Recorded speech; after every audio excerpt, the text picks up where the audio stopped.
Okay. सो आज हम JavaScript का बेसिकली स्टार्ट करेंगे और जावास्क्रिप्ट की कोशिश करेंगे कि बिल्कुल बेसिक से लेके हम उसको इंटरमीडिएट या एडवांस लेवल तक लेके जाएं। नाउ दिस डिपेंड्स कि कितना टाइम हमारे पास है और हम इस लिमिटेड टाइम में इसको कंप्लीट कर पाते हैं या नहीं, because JavaScript is a vast ocean, बहुत बड़ा समंदर है। इसको कंप्लीट करना तो इनफैक्ट एक सेमेस्टर का काम नहीं है, बट इनफैक्ट आप इतनी बेसिक्स और इनफैक्ट आपकी फाउंडेशन इतनी स्ट्रांग हो सकती है इस लेक्चर को या इस लेक्चर सीरीज को फॉलो करके कि उसके बाद आप खुद ही उस ट्रैक को फॉलो करके जावास्क्रिप्ट में एक्सपर्टीज ले सकते हैं। So straight away let's begin. JavaScript basically एक स्क्रिप्टिंग लैंग्वेज है और दो तरह की स्क्रिप्टिंग लैंग्वेजेस होती हैं। आपने थ्योरी में बहुत डिटेल से पढ़ा होगा, मैं जस्ट इसका ओवरव्यू दे के मूव अहेड करता हूँ। एक होती है क्लाइंट साइड स्क्रिप्टिंग लैंग्वेज और एक होती है server side scripting language. Client side scripting language का मतलब ये है कि ऐसी लैंग्वेज जो सिर्फ आपके ब्राउजर में रन होती है, ब्राउजर में चलती है। और सर्वर साइड स्क्रिप्टिंग का मतलब ये है कि ऐसी स्क्रिप्टिंग लैंग्वेज जो सर्वर पे जाके एग्जीक्यूट होती है, आपके क्लाइंट से उसका कोई ऐसा डायरेक्ट लेना देना नहीं होता। सो जितनी भी वेब पेजेस पे इंटरेक्टिविटी होती है, यानी नेक्स्ट क्वेश्चन इज कि what does JavaScript do, JavaScript करती क्या है। आपके क्लाइंट साइड पे आपकी वेबसाइट पर जितनी भी इंटरेक्टिविटी होती है, यानी किसी ड्रॉप डाउन को इनेबल करना या ड्रॉप डाउन बनाना या उसकी फंक्शनैलिटी को उसको फंक्शनल करना, किसी मेन्यू को ओपन करना। ये जो हमने लास्ट टाइम देखा था कि बूटस्ट्रैप का मेन्यू जो है वो मोबाइल पे रिस्पॉन्सिव होता था और उस पर भी एक टॉगलर मेन्यू आ जाता था। Let me open something up and then I will better be in a position to explain what actually I want to tell. For example इसी वेबसाइट को हम लेके डेवलप भी करते हैं और इसको हमने देखा भी है। तो अब अगर आप ये क्लाइंट साइड स्क्रिप्टिंग देखें तो बिलफर्ज ये एक मैसेज आया हुआ टॉप पे, पॉपअप मैसेज। अगर मैं इस पर क्लिक करता हूँ नो, तो मैसेज जो है वो क्लोज हो गया। दिस इज एन इंटरेक्टिविटी, यानी मैंने कोई क्लिक किया और मुझे उस क्लिक के अगेंस्ट कोई रिस्पॉन्स मिला या कोई एक्शन परफॉर्म हुआ on the web page. Normal अगर हम सी एस एस और एच टी एम एल में जाएं तो इस तरह की फंक्शनलिटी हम सिंपली सी एस एस और एच टी एम एल से परफॉर्म नहीं कर सकते। सो इसी तरह अगर आप इस पर क्लिक करेंगे तो ये एक पूरा ड्रॉप डाउन मेन्यू खुल जाएगा। Again this is functionality of JavaScript, उसके बगैर ये मुमकिन शायद नहीं। सीएसएस में की जा सकती है लेकिन obviously JavaScript is more rich featured in fact to use that. उसके अलावा आप अगर देखें ये भी ड्रॉप डाउन जावास्क्रिप्ट। उसके अलावा अगर यहाँ पे मजीद आप कुछ चीज़ देख सकते हैं, मतलब इसमें अगर मैं इसे मोबाइल पे ओपन करूँ तो वंस अगेन आप ये टॉगलर मेन्यू आ जाता है। इस पे क्लिक करके ये सारे जितने भी ड्रॉप डाउन मेन्यू या सब मेन्यूज या जितनी भी इंटरेक्टिविटी होती है, this is because of the JavaScript. बहुत ज़्यादा फेमस एप्लीकेशन जो हम लोग यूज़ करते हैं अपनी डेली लाइफ में, फेसबुक को अगर आप कभी डेस्कटॉप पे ओपन करें तो फेसबुक का बहुत ज़्यादा रिच यूज़र इंटरफेस है जिसमें बहुत ज़्यादा जावास्क्रिप्ट यूज़ हुई होती है। आप लाइक करें, आप कमेंट करें, आप कोई रिएक्शन दें, ये सारा कुछ रियल टाइम पे आपके उस पेज पे हो रहा था, यानी पेज के रिफ्रेश हुए बगैर। तो ये पेज की इंटरेक्टिविटी जो है ये जावास्क्रिप्ट की कोडिंग से ही पॉसिबल है।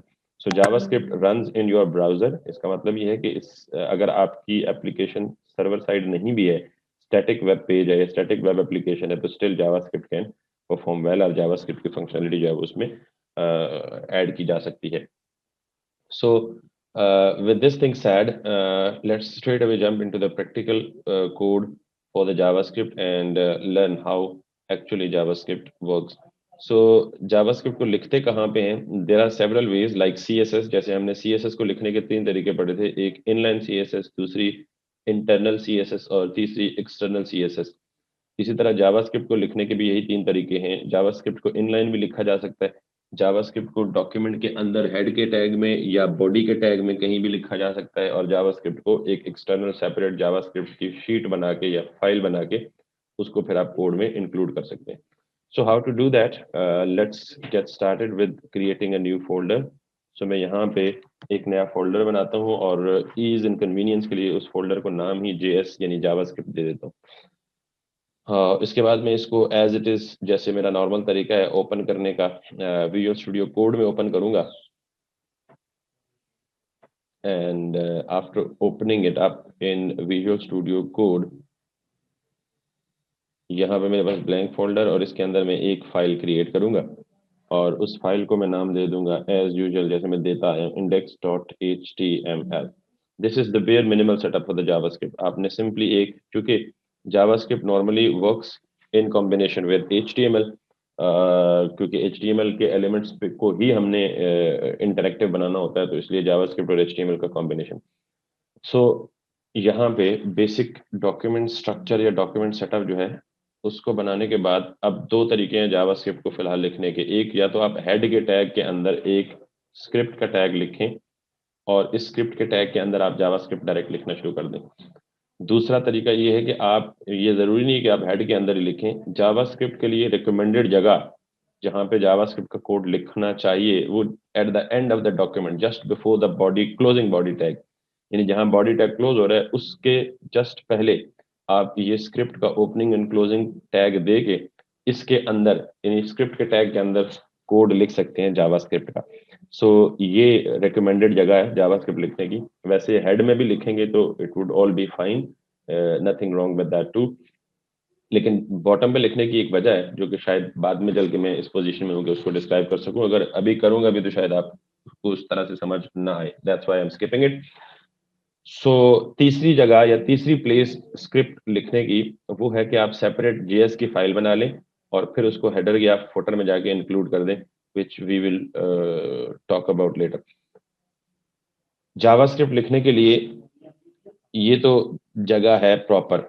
अब मैं सबसे पहले अगर यहाँ पे आपको इंडेक्स पेज ओपन करके दिखाऊं तो obviously there is nothing in the page because we did not write anything on the page. Even better to open it with अपनी convenience है, I prefer to use Firefox. So यहाँ पे अगर मैं right click करके inspect element करूं और इसको डॉक करूं टू द राइट साइड, सो ये इंस्पेक्ट की स्क्रीन हमारे पास है जो हम देखते रहे। अब हमने इंस्पेक्टर के साथ साथ एक और स्क्रीन है कंसोल, यानी वेब कंसोल। आप इस पे क्लिक करेंगे तो ये आपके पास एक बिल्कुल वाइट कलर की ब्लैंक स्क्रीन आ जाएगी। तो जावास्क्रिप्ट को स्टार्ट करने से पहले, in fact I am suppose to write JavaScript code at this particular place, but before that I just want to give few demonstrations of JavaScript statements कि how does it work and how does it give us response या output. सो सबसे पहले JavaScript में जैसे बहुत सारी programming languages, बहुत सारी नहीं, almost all programming languages do have so many built in functions. तो JavaScript also has so many different built in functions जो कि हम जावास्क्रिप्ट में मुख्तलिफ फंक्शंस को परफॉर्म करने के लिए, मुख्तलिफ टास्क को या कामों को अकम्प्लिश करने के लिए इस्तेमाल कर सकते हैं। तो मैं जावास्क्रिप्ट की पहली स्टेटमेंट जो पढ़ाऊंगा नॉर्मली मोस्ट कॉमन है अलर्ट, और अलर्ट के साथ ब्रैकेट में हेलो लिखूंगा। अब अगर मैं सिर्फ इतनी सी स्टेटमेंट लिखकर यहाँ पे इंटर की प्रेस करूंगा तो मुझे ब्राउजर पे आंसर ये मिलेगा hello, which is this is called alert, JavaScript alert. अच्छा, नॉर्मली जब आपको यूजर को यानी वेबसाइट पे अपने यूजर या विजिटर को कोई मैसेज देना होता है, कोई इंपॉर्टेंट इंफॉर्मेशन कन्वे करनी होती है, तो आप अलर्ट का इस्तेमाल कर सकते हो, दो कि इट्स नॉट रिकमेंडेड क्योंकि there are so many other advance ways to do that, but this is very basic. तो ये बेटा हमने जावास्क्रिप्ट की पहली स्टेटमेंट पढ़ ली है। What does alert do? In fact when you want to give a message or an information or important notification to the visitor of your site website, you can use alert. तो ये console का क्या role है यहाँ पे? हम testing के लिए बहुत ज्यादा यूज करेंगे कंसोल के लिए। टेस्टिंग का मतलब ये है कि कोई एरर आ जाए जावास्क्रिप्ट के कोड में, उस एरर को डिटेक्ट करना है और फिर उसकी डिटेक्शन के बाद उसकी करेक्शन वगैरह करनी है, तो वो यहाँ पे कर सकते हैं। या इनफैक्ट कोई एक या दो स्टेटमेंट्स को चेक करना हो कि इधर they are valid JavaScript statement और इनवैलिड जावास्क्रिप्ट स्टेटमेंट्स, तो आप उसके लिए भी कंसोल को इस्तेमाल कर सकते हैं। So just to let you know about the basic functions that are available in the JavaScript, मैं यूज कर रहा हूँ कंसोल, इसका सहारा ले रहा हूँ। तो थोड़ी देर में हम अभी अपने इस कोड में भी शिफ्ट हो जाते हैं। बल्कि अगर मैं यही कंसोल यानी अलर्ट की स्टेटमेंट यहाँ कंसोल में ना लिखूं, इसको बंद कर दूं, ये आपका वेब पेज है, और वही स्टेटमेंट एज इट इज यहाँ लिख दूं अलर्ट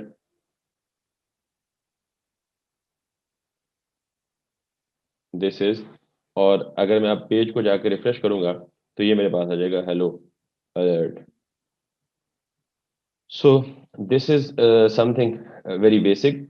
एक बात, अगर आपने कोई भी प्रोग्रामिंग लैंग्वेज पढ़ी है तो उसमें फंक्शंस लाजमी पढ़े होंगे, और फंक्शंस जब हम पढ़ते हैं या पढ़ाते हैं तो दो एस्पेक्ट्स फंक्शन से रिलेटेड हमारे जहनों में होने चाहिए। एक फंक्शन डिफाइन करना और दूसरा फंक्शन को कॉल करना। किसी भी फंक्शन को अगर आपने कोई भी टास्क परफॉर्म करना है कंप्यूटर पे, तो उसके लिए आपको कोई फंक्शन लिखना पड़ता है, और वो फंक्शन तब तक एग्जीक्यूट नहीं होता, तब तक रन नहीं होता, या तब तक अपनी फंक्शनैलिटी परफॉर्म नहीं करता जब तक उस फंक्शन को कॉल नहीं किया जाता। सो दिस इज द वे कि फंक्शन को कॉल करने का तरीका ये है कि आप फंक्शन का नेम लिखते हैं। फॉर एग्जांपल यहाँ इस केस में फंक्शन का नाम है अलर्ट, और ये पैरेंथेसिस में आप पैरामीटर्स पास करते हो, 1 2 3 4 या 5। तो ये इसको हम कहते हैं फंक्शन कॉल। इसका मतलब ये है कि I am calling a built in function named alert. So there are dozens of built-in functions available in the JavaScript. One of those functions is this alert. और आपको पता है कि जब बिल्ट इन फंक्शन हम यूज करते हैं तो उनका पहले से पर्पस डिफाइंड होता है कि उन्होंने क्या करना है। Same is the case with this one. तो जब भी हम, मैंने बता दिया कि अलर्ट का पर्पस जब भी हम कोई मैसेज कन्वे करें, जब भी हम कोई इंफॉर्मेशन दें, इंटीमेशन, नोटिफिकेशन दें, तो हम अलर्ट का इस्तेमाल कर सकते हैं। ओके, सो इसके अलावा और भी कुछ फंक्शंस बिल्ट इन अवेलेबल हैं जिनको हम यूज कर सकते हैं। अलर्ट के अलावा let's go back to the console for the time being. यहाँ पे ट्राई करके फिर वापस आते हैं मतलब। अलर्ट के अलावा एक और फंक्शन होता है। अच्छा, एक और चीज यहाँ देख लीजिएगा, कंसोल पे मैं ज्यादा क्यों आपको स्टार्ट में ले जाने की कोशिश कर रहा हूँ या इसको बताने की कोशिश कर रहा हूँ कि नॉर्मली होता है कि ये यहीं पे फौरन आउटपुट भी दे देता है। यानी ये जो अलर्ट है ये रिटर्न कुछ भी नहीं करता। अनडिफाइंड का मतलब no specific value is returned by this alert function. तो जब अलर्ट फंक्शन चल जाता है, एग्जीक्यूट हो जाता है, तो ये रिटर्न कुछ भी नहीं करता। जबकि अगर हम कोई एक दूसरा फंक्शन इस्तेमाल कर लें, इसकी जगह मैं कंफर्म कर लूँ। एक फंक्शन जावास्क्रिप्ट में कंफर्म भी है, again it's a pre defined function, और इसका भी एक खास पर्पज है। अब कंफर्म में फॉर एग्जांपल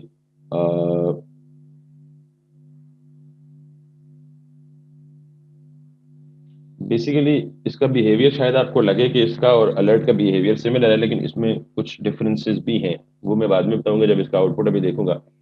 लेकिन कंफर्म भी डायलॉग बॉक्स होता है आपके वेब पेज पे, और ये उस वक्त हम इस्तेमाल करते हैं जब आप कोई कंफर्मेशन मैसेज पूछना चाह रहे हो विजिटर से, यानी आपके वेबसाइट का जो विजिटर है। फॉर एग्जांपल वो किसी बटन पर क्लिक करता है किसी रिकॉर्ड को डिलीट करने के लिए, तो आप उससे पूछते हैं are you sure you want to delete the record. तो वो यस या नो में से किसी एक ऑप्शन को सेलेक्ट करता है, तो अगेन वो फंक्शनलिटी परफॉर्म करवाते हैं आप। इसी तरह अगर कोई गेम खेल रहे हो तो आप गेम के एंड पे आप के मोबाइल पे या कंप्यूटर की स्क्रीन पे एक मैसेज आता है, do you want to play again या do you want to exit. तो वहां पे भी कंफर्म डायलॉग बॉक्स यूज कर सकते हैं। अब अगर मैं इंटर की प्रेस करूंगा यहाँ पे, तो ये मुझसे पूछ रहा है do you want to exit, और आगे दो पॉसिबल ऑप्शंस हैं। यानी ओके करूंगा तो एक वैल्यू रिटर्न होगी, कैंसिल करूंगा तो एक और वैल्यू रिटर्न होगी। यानी अगर आपने अलर्ट के केस में देखा कि it's return value is nothing, means undefined, यहाँ पे अगर मैं कैंसिल करूंगा तो मुझे फॉल्स रिटर्न करेगा। और अगर मैं दोबारा कंफर्म करके let's reuse that function once.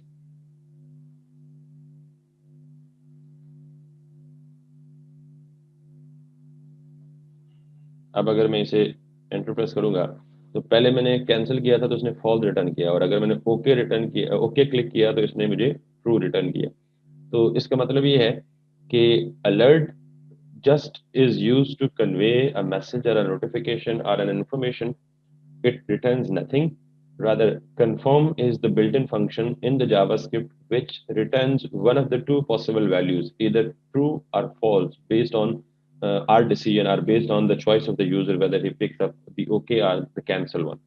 तो जब भी आपने कोई यूजर से कंफर्मेशन पूछनी हो तो उसके लिए जावास्क्रिप्ट का जो बिल्ट इन फंक्शन कंफर्म है या कंफर्म डायलॉग बॉक्स है, that is to be used, that is preferred to be used. Okay, उसके बाद अब अगर मैं यही कंसोल के बजाय एक्चुअली आपको यहाँ पे लिख कर दिखाऊं, तो सिमिलरली जैसे मैंने अलर्ट लिखा वैसे ही कंफर्म काम करेगा। कंफर्म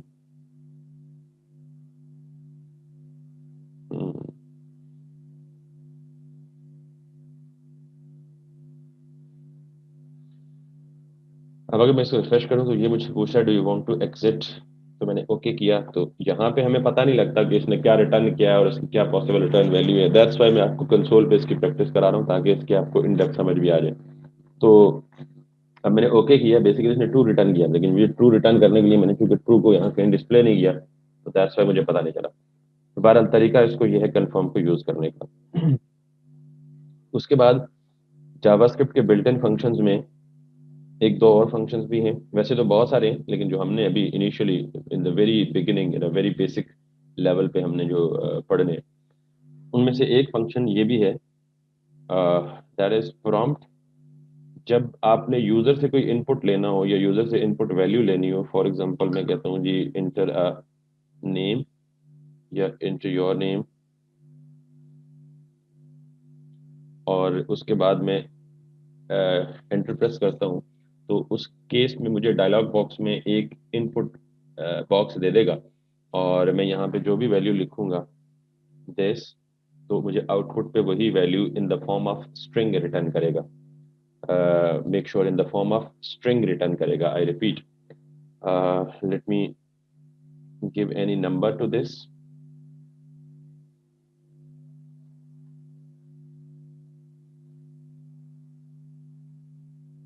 अगर मैं कोई नंबर 56 या समथिंग लाइक कुछ भी इंटर करता हूँ 45, तो मेक श्योर कि मैं कुछ भी इंटर कर रहा हूँ, नंबर भी इंटर कर रहा हूँ, तो मुझे रिटर्न क्या हो रहा है, स्ट्रिंग हो रहा है। क्योंकि आपको पता है कि स्ट्रिंग हमेशा डबल कोट्स में होती है, तो डबल कोट्स में अगर कोई नंबर भी है, अगर कोई नंबर भी डबल कोट्स के अंदर है, तो वो प्रोग्रामिंग की जुबान में, प्रोग्रामिंग की लैंग्वेज में उसे स्ट्रिंग ही ट्रीट किया जाता है। तो इसका मतलब ये है कि प्रॉम्प्ट का जो डायलॉग बॉक्स है या जो प्रॉम्प्ट बॉक्स है, वो यूजर से एक इनपुट लेता है। यूजर जो भी इनपुट देता है वो एज स्ट्रिंग ट्रीट होता है, चाहे यूजर नंबर इंटर करे, चाहे करेक्टर इंटर करे, चाहे स्ट्रिंग इंटर करे, तो रिटर्न जो है वो स्ट्रिंग ही होती है। सो वंस अगेन, अगर मैं यहाँ पे ये इसको कमेंट कर दूं, कमेंट करने का तरीका वही है जो हम सी प्लस प्लस या बाकी प्रोग्रामिंग लैंग्वेजेस में करते हैं, जावास्क्रिप्ट में वही तरीका है। So what if I use this prompt, और यहाँ पे मैं let's suppose enter a number, तो दिस इज व्हाट, अगर मैं यहाँ पे 89 लिखता हूँ तो यहाँ इसने कुछ रिटर्न रिटर्न तो डेफिनेटली किया, लेकिन चूंकि वो रिटर्न वैल्यू मैंने कहीं सेव नहीं की, ना ही मैंने डिस्प्ले की स्क्रीन पे, दैट्स वाई मुझे यहाँ स्क्रीन पे कुछ भी नजर नहीं आया। वो कैसे आएगा हम उसको भी देखते हैं, but before that you are and you should be familiar with the way JavaScript actually works. तो ये तीनों बिल्ट इन फंक्शन है, alert, confirm, and prompt. In a same way, we have dozens of JavaScript built-in functions which we can use for our different purposes that we'll definitely be using in the upcoming lectures down the line. तो यहाँ तक JavaScript की बिल्कुल absolute basic है। JavaScript भी again sequentially execute होता है, जो भी कोड होता है इसमें, जो भी लाइन जिस ऑर्डर में आती है एग्जैक्टली उसी ऑर्डर में एग्जीक्यूशन होती है, अनटिल एंड अनलेस हम कोई लूप वगैरह या कोई if else conditional structure use करके प्रोग्राम का जो नॉर्मल डिफॉल्ट फ्लो होता है उसको चेंज न कर लें। सो अब अगर मैं एक छोटा सा काम और करूं, प्रोग्रामिंग लैंग्वेजेस में जब भी हम बात करते हैं किसी भी प्रोग्रामिंग लैंग्वेज का, तो उसमें एक बहुत इंपॉर्टेंट कॉन्सेप्ट होता है वेरिएबल्स का। क्योंकि विदाउट वेरिएबल्स प्रोग्रामिंग लैंग्वेज में हम शायद बहुत सारे काम, क्या गालिबन तमाम कामों का करना अगर इम्पॉसिबल नहीं तो मुश्किल ज़रूर हो जाता है। तो व्हाट आर द वेरिएबल्स? अगर हम वेरी वेरी बेसिक डेफिनेशन पे जाएं तो variable is a small data container, या variable is a named memory location which contains या विच होल्ड्स डाटा टेम्पोरेरीली। अब डाटा से मुराद क्या है? मिसाल के तौर पे अगर मुझे यहाँ पे, जैसे मैं सी प्लस प्लस में करता था जी कि इंट ए इक्वल्स टू 90, तो इसका मतलब ये होता था जी कि मैंने एक वेरिएबल डिक्लेयर किया है जिसका नाम ए है और जिसकी जो डेटा टाइप है वो इंटीजर है। तो इसका मतलब ये होता था कि मेमोरी में जाके ए नाम की एक जगह रिजर्व कर लो और उसमें 90 स्टोर कर दो। अब जावास्क्रिप्ट ऐसी नहीं है, JavaScript is much flexible and easier to use than other languages. पहली बात तो ये है कि JavaScript is not strongly typed language, this is statement जो कि आपने याद रखनी है, अपने जहन में रखनी है हमेशा। JavaScript is not strongly typed language, rather it is dynamically typed language. अच्छा, डायनामिकली टाइप्ड लैंग्वेज का मतलब ये है कि जावास्क्रिप्ट में हम डेटा टाइप्स नहीं देते, दे सकते भी हैं इनफैक्ट, लेकिन नॉर्मली हम जावास्क्रिप्ट में डेटा टाइप मेंशन करने की जरूरत नहीं होती। यानी जिस टाइप की वैल्यू हम वेरिएबल में सेव करते हैं, वेरिएबल की टाइप ऑटोमेटिकली वही बन जाती है, जावास्क्रिप्ट ऑटोमेटिकली वेरिएबल को वो टाइप दे देता है। मिसाल के तौर पे जब भी हम वेरिएबल डिक्लेयर करते हैं तो हम हमेशा var लिखते हैं या लेट लिखते हैं या कॉन्स्ट लिखते हैं। लेट और कॉन्स्ट को भी मैं एक्सप्लेन करूंगा, लेकिन फिलहाल var याद रखें। अच्छा, var का मतलब सिंपली याद रखने की it's a short of variable. चाहे आप स्ट्रिंग टाइप का वेरिएबल डिक्लेयर करें, चाहे आप फ्लोट टाइप का वेरिएबल डिक्लेयर करें, चाहे आप इंटीजर का वेरिएबल डिक्लेयर करें, या चाहे आप जो मर्जी वैल्यू यहाँ डालना चाहें, आपने सिंपली हमेशा लिखना है var या let या const, और आगे वेरिएबल का नाम and then value which you want to place in the variable. अब var a equals to 90, similarly if I want a string value or a string variable, so var b equals to like this, I can write this, and then अगर मैं float value store करना चाहता हूँ तो I can even write something like this. So this way JavaScript is called dynamically typed language. Dynamically typed language का मतलब ये है कि अब ये इंटीजर वैल्यू है तो डायनामिकली जावास्क्रिप्ट खुद ब खुद इस वेरिएबल को इंटीजर बना लेगा। और ये अगर स्ट्रिंग वैल्यू है तो इस वैल्यू की बेस पर या वैल्यू की टाइप की बेस पे इस वेरिएबल की टाइप डिसाइड कर लेगा जावास्क्रिप्ट खुद ब खुद। एंड अगेन ये अगर फ्लोट वैल्यू है तो इसकी टाइप की बदौलत या इसकी टाइप की बेस पे ये वेरिएबल खुद ब खुद जो है वो फ्लोट बन जाएगा। So we don't explicitly need to mention each type differently with different variables that we use in the JavaScript. So now let's see कि अब अगर मैं इसे अलर्ट करें, यानी आउटपुट पे आउटपुट देखना चाहें अलर्ट ए, तो यहाँ पे सिंपली ए की जो वैल्यू थी 90 वो उसने यहाँ स्क्रीन पर डिस्प्ले करा दी। अगेन अगर मुझे इस अलर्ट में यहाँ एक और बी भी लिख दूं तो A90 पहला अलर्ट चला और फिर दूसरा अलर्ट चला विच seize Yasir.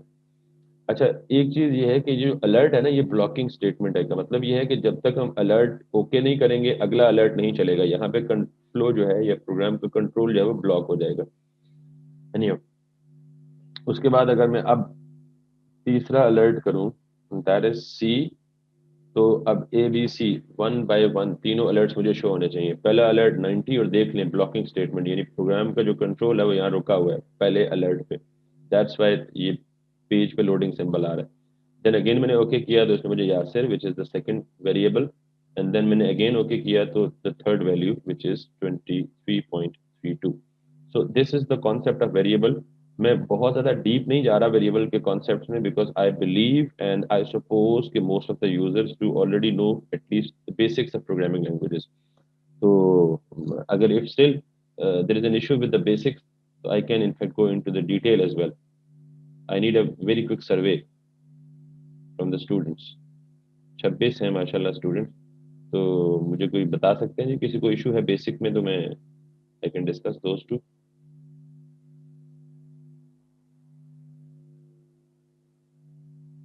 Are am I good to go? कोई यस नो तो कर दें। फिर आगे ही चलें। ओके, फिर आगे चलिए। कोई एक सिंगल भी अगर सर ऐसा थोड़ी सी चीजें हमने जी जी बेटा बोलो। सर थोड़ी सी चीजें हमने थ्योरी वाली क्लास में की हुई हैं, तो आप थोड़ा आगे ही चलें। Right right right. Okay, so these are the variables. अब एक बात याद रखिएगा कि मॉडर्न जावास्क्रिप्ट में अगर हम सेमी कॉलन स्किप भी कर देते हैं, पहले जो होता था बड़ी सख्ती होती थी प्रोग्रामिंग लैंग्वेज में, एक सेमी कॉलन भी मिस हो जाए, स्टेटमेंट टर्मिनेटर बोलते हैं सेमी कॉलन को, और स्टेटमेंट के बाद सेमी कॉलन देना मस्त होता है। तो अब अगर हम सेमी कॉलन मिस भी कर दें तो ये देख सकते हैं कि मैंने इन तीनों स्टेटमेंट के आगे इंटेंशनली सेमी कॉलन नहीं दिए, आ JavaScript code still works fine. तो यहाँ ये आप स्किप भी कर सकते हैं मॉडर्न जावास्क्रिप्ट में, लेकिन उस केस में मेक श्योर कीजिएगा कि हर जो स्टेटमेंट है वो नई लाइन में। सो अगर सेम लाइन में है तो फिर आपको सेमी कॉलन देने पड़ेंगे। अब अगर मैं इसी को थोड़ा सा ये जो काम किया है इसको मैं कमेंट करके इसको थोड़ा सा डायनामिक करना चाहूँ तो मैं यहाँ यूजर से जो वैल्यू ले रहा हूँ prompt, let me make it once more prompt, और यहाँ पे I can in fact skip using this prompt, enter a number। तो इससे पहले चूंकि हम इंटर अ नंबर में, व्हाट्स दिस, 40 मिनट्स होने वाले हैं हमें। एनीहाउ, वीडियो क्लास अगर ऑफ होगी तो आपने इसी लिंक को यूज करके रीज्वाइन कर लेनी है फौरन ही, ठीक है, क्योंकि 40 मिनट्स का वो लिमिट रीच होने वाली है। अब ये प्रॉम्प्ट क्या करेगा बेसिकली, जैसे मैंने अभी पहले बताया थोड़ी देर कि ये एक आपको इनपुट बॉक्स देगा और यहाँ पे जो भी वैल्यू देंगे, ओके करेंगे, तो ये आपको यही value in the form of string return करेगा। सो अब मुझे ये वैल्यू डिस्प्ले करानी है तो मैं बेहतर है कि मैं इस वैल्यू को किसी वेरिएबल में सेव कर लूँ। So what did I do is कि मैंने num1 का एक वेरिएबल डिक्लेयर किया। सो मेरा जो एक वेरिएबल है मैंने डिक्लेयर किया विद नेम num1। वेरिएबल का नाम कुछ भी हो सकता है, following the rules for naming variable. Space नहीं हो सकती, नंबर शुरू में नहीं हो सकता, स्पेशल कैरेक्टर नहीं हो सकता वेरिएबल्स में, एंड जो बाकी जो रूल्स आपने पढ़े हैं वो सारे के सारे यहाँ अप्लाई होते हैं। कोशिश करेंगे जब भी वेरिएबल्स को नेम दें मीनिंगफुल नेम्स दें, यानी A B C X Y Z, ये कोई मीनिंगफुल नेम नहीं है। जैसे मैंने अभी लिखा है num1, तो इट मीन्स कि I want to get numbers from the users, more than one numbers, so that's why I'm giving it a name, first number or num1 or something like that. So variable name should be as descriptive as possible. So अब अगर मैं ये चाहता हूँ कि user से एक value या एक नंबर ले और उस नंबर को लेकर प्रॉम्प्ट की स्टेटमेंट के जरिए लेकर वेरिएबल में स्टोर कर दे, so this is the statement for that, and I want to display this number back using alert. So once again मैं यहाँ पे num1 लिख दूंगा, तो अब यूजर से जो भी नंबर लिया है उसने या यहाँ लेगा 89, it would be displayed back. And think of it, don't forget, क्योंकि मैंने कंसोल में आपको बता दिया है कि जो प्रॉम्प्ट से हम जो नंबर भी लेते हैं या जो वैल्यू भी लेते हैं वो बाय डिफॉल्ट ट्रीट होती है स्ट्रिंग। तो अगर मैं इसी प्रोग्राम को थोड़ा सा मजीद इन्हांस करूं, यानी मैं यहाँ पे एक और नंबर ले लूं num2 और इसको कह दो इंटर फर्स्ट नंबर और इसको कह दो इंटर सेकंड नंबर और यहाँ पे लिख दूं फर्स्ट नम या num1 एंड num2। सो अब अगर मैं इसे दिस दिस तो 56। अच्छा, एक चीज यहाँ याद रखिएगा कि ये आपने अगर कॉमा के साथ दो वैल्यूज दी तो इट माइट नॉट वर्क। तो अगर मैं फॉर द टाइम बीइंग इसको प्लस कर लूँ num1 और num2 को, then what should be the behaviour of this, let's suppose 69 and 54, it should add up these two numbers but it didn't add। 69 54 दोनों को इसने ऐड नहीं किया बल्कि इन्होंने दोनों को साथ मिलाकर या जोड़कर डिस्प्ले कर दिया। So this is the behaviour of plus operator, कि यहाँ plus is not plus, actually it is being considered as concatenation operator. So plus is concatenation operator as well.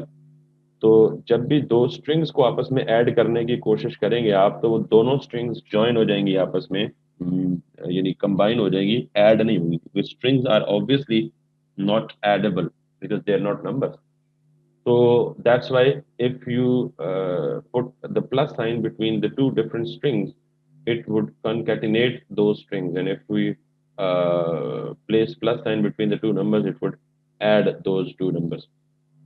तो यहाँ तो एक प्रॉब्लम है, और वो प्रॉब्लम क्या है जी कि हमें जो भी हम नंबर देते हैं तो वो नंबर यहाँ पे कॉन्कैटिनेट हो जाता है। एनीवे, आपने थ्योरी में कुछ पढ़ा भी है बेसिक, कोई अपना इसको हिंट देगा मुझे कि क्या पॉसिबल रीजन है कि क्यों? पॉसिबल रीजन तो खैर मैंने बता दी, क्या सोल्यूशन है कि हम इन नंबर्स को ऐड कर पाए? सर ये जहाँ पे आपने प्रॉम्प्ट लिखा है ना, इसके पीछे आप पार्स इंट लिखे, दोनों num1 और num2 में ये आंसर दे देंगे आप। और कोई सजेशन? अच्छा बेटा, everybody is having an equal right to ask a question, to stop me, in fact uh, to suggest me a better way of explanation, या in fact वो मुझे ये बता सकता है, कह सकता है कि आप स्लो जा रहे हैं, तेज जा रहे हैं, क्योंकि एक या दो बच्चों का बोलना या जवाब देना ये गारंटी नहीं होती कि बाकी सारे के सारों को समझ आ गया. So if any one of you is facing any problem, तो do feel free in fact to ask anything. ये जो बच्चे ने जवाब दिए वो ठीक दिए, लेकिन अगर किसी को समझ नहीं आई तो वो पूछ ले, और अगर अभी नहीं पूछना चाहता तो अभी मैं इम्प्लीमेंट करने लगा हूँ, उसके बाद पूछ ले. ओके. अच्छा बेटा, इशू ये है कि जब, जैसे मैंने आपको बताया कि, एक दफ़ा फिर बता देता हूँ इसको कमेंट करके, कि यहाँ पे देख लें कंसोल पे कि जब मैं प्रॉम्प्ट लिखता हूँ और प्रॉम्प्ट के बाद ये जो बीच में स्ट्रिंग है ये ऑप्शनल है, आप ये स्ट्रिंग ना भी दें तो इनफैक्ट खाली ऊपर मैसेज नहीं आएगा, इंटर नंबर. सो प्रॉम्प्ट में जो भी वैल्यू में यहाँ यूजर लिखता है तो हमें वापस जो है प्रॉम्प्ट स्ट्रिंग रिटर्न करता है, and this is the indication double quotes में. तो अब हमने इस स्ट्रिंग को इंटीजर में कन्वर्ट करना है, because integers can be added, या फ्लोट में कन्वर्ट करना है, फ्लोट्स कैन बी एडेड. तो या तो इंटीजर्स को ऐड कर सकते हैं, फ्लोट को ऐड कर सकते हैं. तो अब मैं क्या करूंगा, मैंने ये जो प्रॉम्प्ट है ये यूजर से एक वैल्यू लेगा, इस वैल्यू को लेकर मेरे पास एक फंक्शन है जावास्क्रिप्ट का, अगेन बिल्ट इन फंक्शन है. अच्छा, एक बात याद रखने, जावास्क्रिप्ट में बहुत सारे काम बिल्ट इन फंक्शन से हम करवाते हैं, तो इसलिए फील फ्री कि बिल्ट इन फंक्शंस यूज करें, आप जितने यूज कर सकते हैं. यहाँ पे हमारे पास एक फंक्शन है पार्स इंट के नाम से, ये भी अगेन जावास्क्रिप्ट का बिल्ट इन फंक्शन है. अब पार्सिंग का मतलब क्या होता है ये समझ लें कि आप एक डेटा टाइप को दूसरी डेटा टाइप में कन्वर्ट करते हैं, इसको हम पार्स बोलते हैं या पार्सिंग बोलते हैं. तो हमारे पास बेसिकली ये जो प्रॉम्प्ट आ रहा है, ये वैल्यू जो यूजर से लेकर दे रहा है वो स्ट्रिंग के फॉर्म में दे रहा है, और हम उस स्ट्रिंग को कन्वर्ट करना चाहते हैं किसमें, इंटीजर में. तो हम एक फंक्शन यूज करेंगे जिसे हमने लिख दिया क्या, पार्स इंट, या यानी कि जो भी वैल्यू इस ब्रैकेट में आए ये उसको पार्स इंट उसको इंटीजर में पार्स कर दे, इंटीजर में कन्वर्ट कर दे. आपने सी प्लस प्लस में एक टर्म पढ़ी होगी या सुनी होगी एटलीस्ट, टाइप कास्टिंग. तो टाइप कास्टिंग का मतलब भी ये होता था कि आप एक टाइप को दूसरी टाइप में कन्वर्ट कर लें. खैर, यहाँ पे आप पार्स का लफ्ज या पार्सिंग इस्तेमाल करेंगे. तो अब अगर मैं इस पूरे प्रॉम्प्ट को उठा के इस पार्स इंट के अंदर रख दूं, तो इसका मतलब ये है कि अब ये प्रॉम्प्ट यूजर से एक वैल्यू लेगा और वो वैल्यू पास होगी पार्स इंट के फंक्शन में. तो पार्स इंट इस वैल्यू को इंटीजर में कन्वर्ट करके वापस रिटर्न करेगा. तो अब अगर मैं यही काम यहाँ पे कर लूँ, पहले कंसोल में करके दिखाता हूँ कि मैं यहाँ पे पार्स इंट कर दूँ और उस पार्स इंट में प्रॉम्प्ट कर दूँ. हमेशा फंक्शन कॉल में ये opening and closing parenthesis must आती हैं. अब अगर मैं यहाँ पे कोई भी वैल्यू दूँ 569, तो you can think of it as कि it has given me a number rather than a string. यानी अब ये डबल कोट्स के अंदर नहीं आया बल्कि ये विदाउट डबल कोट्स आया, which is the indication that this is a number, this is no more a string. Now you can perform different operations on this number. So यहाँ पे अब अगर मैंने ये प्रॉम्प्ट से एक वैल्यू यूजर से ली, उसको मैंने पार्स इंट के फंक्शन के अंदर पास किया, मुझे नंबर मिला और मैंने वो नंबर num1 के वेरिएबल में स्टोर कर दिया. Same is the case with this one. मैंने इसको कट किया, अगेन मैंने पार्स इंट किया और इस पार्स इंट में मैंने प्रॉम्प्ट को रख दिया, num2 मुझे मिल गया. तो अब num1 प्लस num2 जो है that should give me the result of the addition of those two numbers. Let's see, the first number is 56, the second one is 3. So 56 plus 3 is 59. So whatever number you want to give, you can 85, then it should give me the addition of 85 and 85, which is 170. So ये आपका एक छोटा सा basically calculator बन गया. So this is these are the basic, in fact, built-in functions: alert, confirm, prompt, and the concept of variable. And how do we take value from the user, and how can we calculate that value and display the result back to the user? in the form of alerts. अच्छा, अब कुछ लोग ये सोच रहे होंगे in fact, या उनकी एक क्यूरी लाजमी होगी जहन में कि अभी तक हम जो भी कर रहे हैं उस वेब पेज पे तो कुछ भी नहीं किया ना, हमने वेब पेज पे टेक्स्ट बॉक्स से वैल्यू ली और ना यहाँ पे वेब पेज पे डिस्प्ले कराई। तो उसके लिए मैं एक चीज स्टेटमेंट आपको यहाँ बता सकता हूँ कि जिस तरह मैंने आपको HTML में या CSS में बेसिक्स पढ़ाते हुए, जी बेटा Jamshed Zafar, you having any question? अच्छा जी, सो अब हमारा ये जो है पार्सिंग का भी हो गया, और हमने कैसे यूजर से वैल्यू लेके नंबर्स को एड अप करना है। अब आप इस तरह डिफरेंट ऑपरेशंस परफॉर्म कर सकते हैं, और डिफरेंट ऑपरेशंस का मतलब ये है कि खैर वो डिफरेंट ऑपरेशन को परफॉर्म करना दिखाऊंगा। लास्ट चीज जो मैं रिकॉर्डिंग या सेशन एंड होने से पहले बोलना चाह रहा था वो ये कि हम किस तरह अपने आउटपुट को यहाँ स्क्रीन पे लाएंगे। और उसके लिए एक चीज आपने देखी होगी कि मैंने इस पूरे एरिया को जब HTML CSS पढ़ा रहा था तो इसको मैंने कहा था this is the view port of the browser. ये जितना भी एरिया आपको नजर आ रहा है, ये जो हाईलाइटेड है व्हाइट कलर का, जहां पे आपके सारे डिजाइन ने अपीयर होना होता है, this is called view port of the browser. लेकिन अब यहाँ जावास्क्रिप्ट में मैं इसी व्यू पोर्ट को अच्छा मुझे एक बात बताएं आप स्टूडेंट, आपको व्यू पोर्ट और डॉक्यूमेंट में फर्क पता है? Any suggestion? What is the difference between a viewport and a document web page? यहाँ पर जो जी जी Hasan sir sir view code में जो हमारा वेब पेज है वो डिस्प्ले होता है, और जो डॉक्यूमेंट में उसमें आई थिंक जो ऊपर हमें चीजें आ रही हैं सर्च की, होम की, ये उसमें शामिल नहीं होती हैं। नहीं नहीं, चलिए thank you for your contribution. ऐसा नहीं है। और कोई जवाब?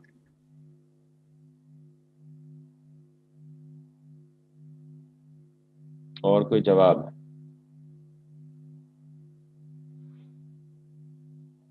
सर व्यू पोर्ट में सिर्फ हमारा बॉडी वाला पार्ट शो होता है, वो उसको जो जो फंक्शनैलिटी देते हैं। और सर डॉक्यूमेंट में it's include all sir heading, scripting, CSS sir, सारा कुछ जो उसका कोडिंग है सर, सारा कुछ इंक्लूड होता है। कोड पे जाओ ना, सिर्फ इधर स्क्रीन को देख के बताओ वसीम। नहीं, मैं बता देता हूँ बेटा। व्यू पोर्ट का मतलब ये होता है कि जितना भी करंट पार्ट स्क्रीन पे विजिबल डिस्प्ले होता है, करंटली जितना पार्ट डिस्प्ले है, करंटली इतना ही डिस्प्लेड है ना, ये आपका व्यू पोर्ट है।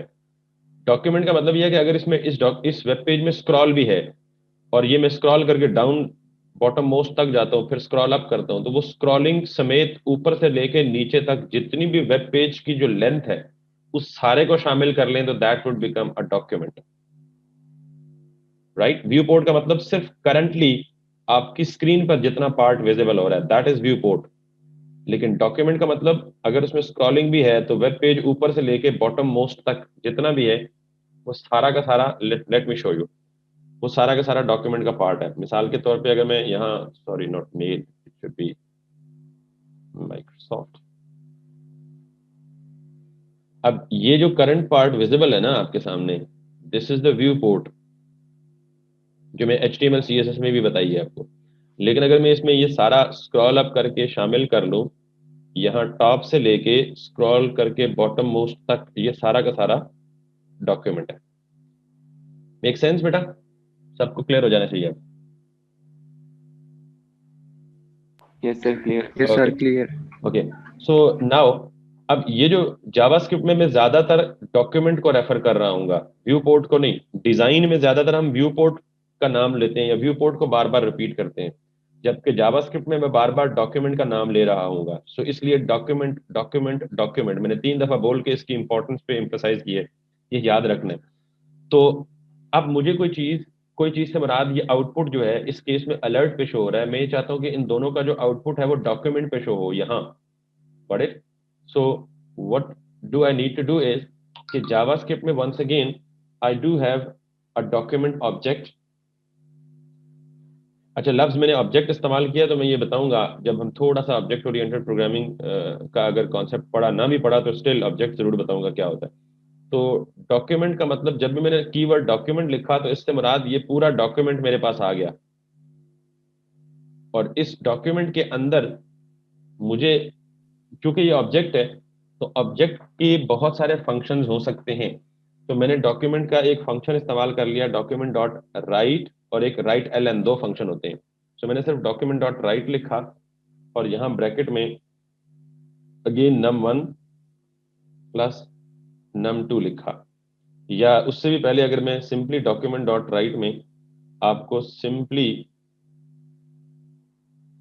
हेलो लिखकर बताऊं और इन दोनों को for the time being comment कर दूं, तो ये डॉक्यूमेंट डॉट राइट के जरिए मैं यहाँ पे कुछ लिख सकता हूँ अपने डॉक्यूमेंट के अंदर।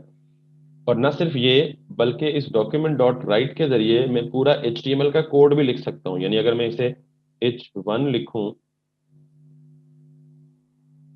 दिस वन, तो ये h1 बन के आएगा यहाँ पे। So this is the way कि how can I render HTML through JavaScript. I repeat, this is the way I can render HTML code using JavaScript. अगर आपको कभी ये सवाल आया, कभी कहीं कहीं ज़हन में सामने आ जाए कि जी आप जावास्क्रिप्ट को इस्तेमाल करके HTML को कैसे रेंडर कर सकते हैं अपने वेब पेज पे, तो आप ये तरीका इस्तेमाल कर सकते हैं डॉक्यूमेंट राइट वाला। दो कि this is not a completely valid way, but this is one of the ways in fact. खैर, सो अब मुझे यहाँ क्या करना था, मुझे यहाँ पे करना है num1 और num2 दोनों का जो सम है, जो प्रॉम्प्ट के जरिए वैल्यू आई थी, तो मुझे उन दोनों का सम यहाँ पे डिस्प्ले करवाना है। सो num1 प्लस num2, अब अगर मैं यहाँ पे पहली वैल्यू लूंगा 56, दूसरी वैल्यू लूंगा 89, the result should be over here on the view port. अब मुझे अलर्ट के बजाय मुझे यहाँ चाहिए रिजल्ट कहाँ, स्क्रीन पे। तो दिस इज द वे कि मैंने डॉक्यूमेंट लिखा, डॉट राइट लिखा। अगेन ये डॉक्यूमेंट बहुत इंपॉर्टेंट चीज है बेटा, specifically when we will be talking about DOM, which is document object model. बहुत ज्यादा चीज ये यूज होती है, डॉक्यूमेंट ऑब्जेक्ट मॉडल। तो ये डॉक्यूमेंट ऑब्जेक्ट मॉडल क्या है ये भी डिस्कस करूंगा, बट इसको चूंकि ये हर हर जावास्क्रिप्ट के कोड में इस्तेमाल होना है डॉम का कॉन्सेप्ट, तो इसलिए डॉम इंपॉर्टेंट, और डॉम को समझने के लिए डॉक्यूमेंट इंपॉर्टेंट। तो डॉक्यूमेंट मैंने बता दिया मैं किसको बोल रहा हूँ, होप इट इज क्लियर। तो अब आप कुछ भी लिखना चाहें तो आप इसी तरह डॉक्यूमेंट में लिख सकते हैं। अब हमने स्ट्रेट अवे एक हमने ये पढ़ लिया वेरिएबल्स क्या होते हैं, वेरिएबल्स की डिफरेंट टाइप्स क्या होती हैं। यहाँ हम टाइप्स को मेंशन नहीं करते, जावास्क्रिप्ट डायनामिकली टाइप्ड लैंग्वेज ये खुद ही टाइप उनकी एडजस्ट कर लेता है या डिसाइड कर लेता है। और उसके बाद हमने कुछ बिल्ट इन फंक्शंस पढ़े, एंड दैट इज समथिंग। अच्छा, अब हमने एक और काम करना है which is an interesting thing, और वो ये करना है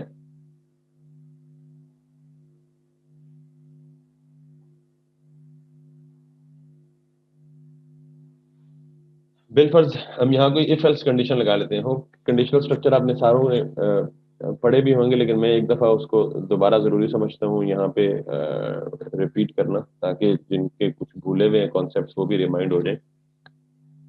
इन दो नंबर्स पर मैं कोई मिसाल के तौर पे ये चेक करना चाहता हूँ कि फर्स्ट नंबर ग्रेटर है या सेकंड नंबर ग्रेटर है, यानी यूजर से दो वैल्यूज ले और उन दोनों वैल्यूज में से चेक करके बताए कि ग्रेटर कौन सी है।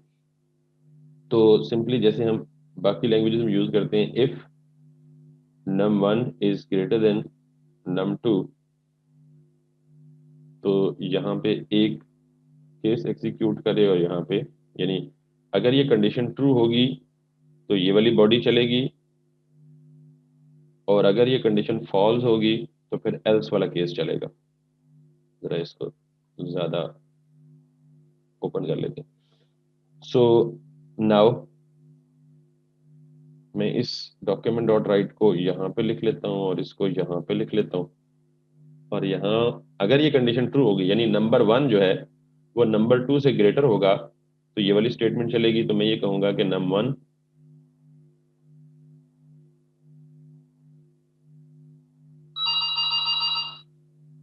ग्रेटर,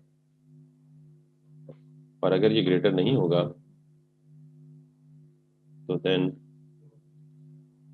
मैं बोलूंगा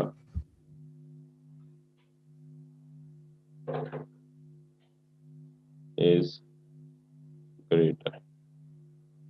सो लेट्स बिगिन, उसके बाद मैं एक्सप्लेन करूंगा if it works fine. 56 is greater. अच्छा, यहाँ एक चीज़ आपने देखी होगी कि ये मैंने कॉमा इस्तेमाल किया है मुख्तलिफ, अगर स्ट्रिंग और वेरिएबल को कॉन्केटिनेट करना हो, दो स्ट्रिंग्स को कॉन्केटिनेट करना हो, तो आप प्लस के बजाय डॉक्यूमेंट डॉट राइट के अंदर कॉमा लिख सकते हैं। Earlier I try to use this in the alert, और उसने ये अलाउ नहीं किया था, वो ये नहीं करेगा, उसकी इसमें आपको प्लस की ज़रूरत पड़ेगी। खैर, तो यहाँ पे अब एक चीज़ आपने देख ली भी है कि पहले यूज़र से 2 नंबर लेता है, पहला नंबर लेके num1 में स्टोर करता है, सेकंड नंबर लेके num2 के वेरिएबल में स्टोर करता है, और फिर यहाँ हम कंडीशन में चेक करते हैं कि num1 is greater than num2। अगर ये कंडीशन ट्रू हो जाती है तो हमारी ये वाली स्टेटमेंट चलती है, और इस स्टेटमेंट में क्या होता है, वही जो num1 है वो एज इट इज यहाँ डिस्प्ले होता है, एंड देन इज ग्रेटर। और अगर इसको हम लिख देते हैं यहाँ पे,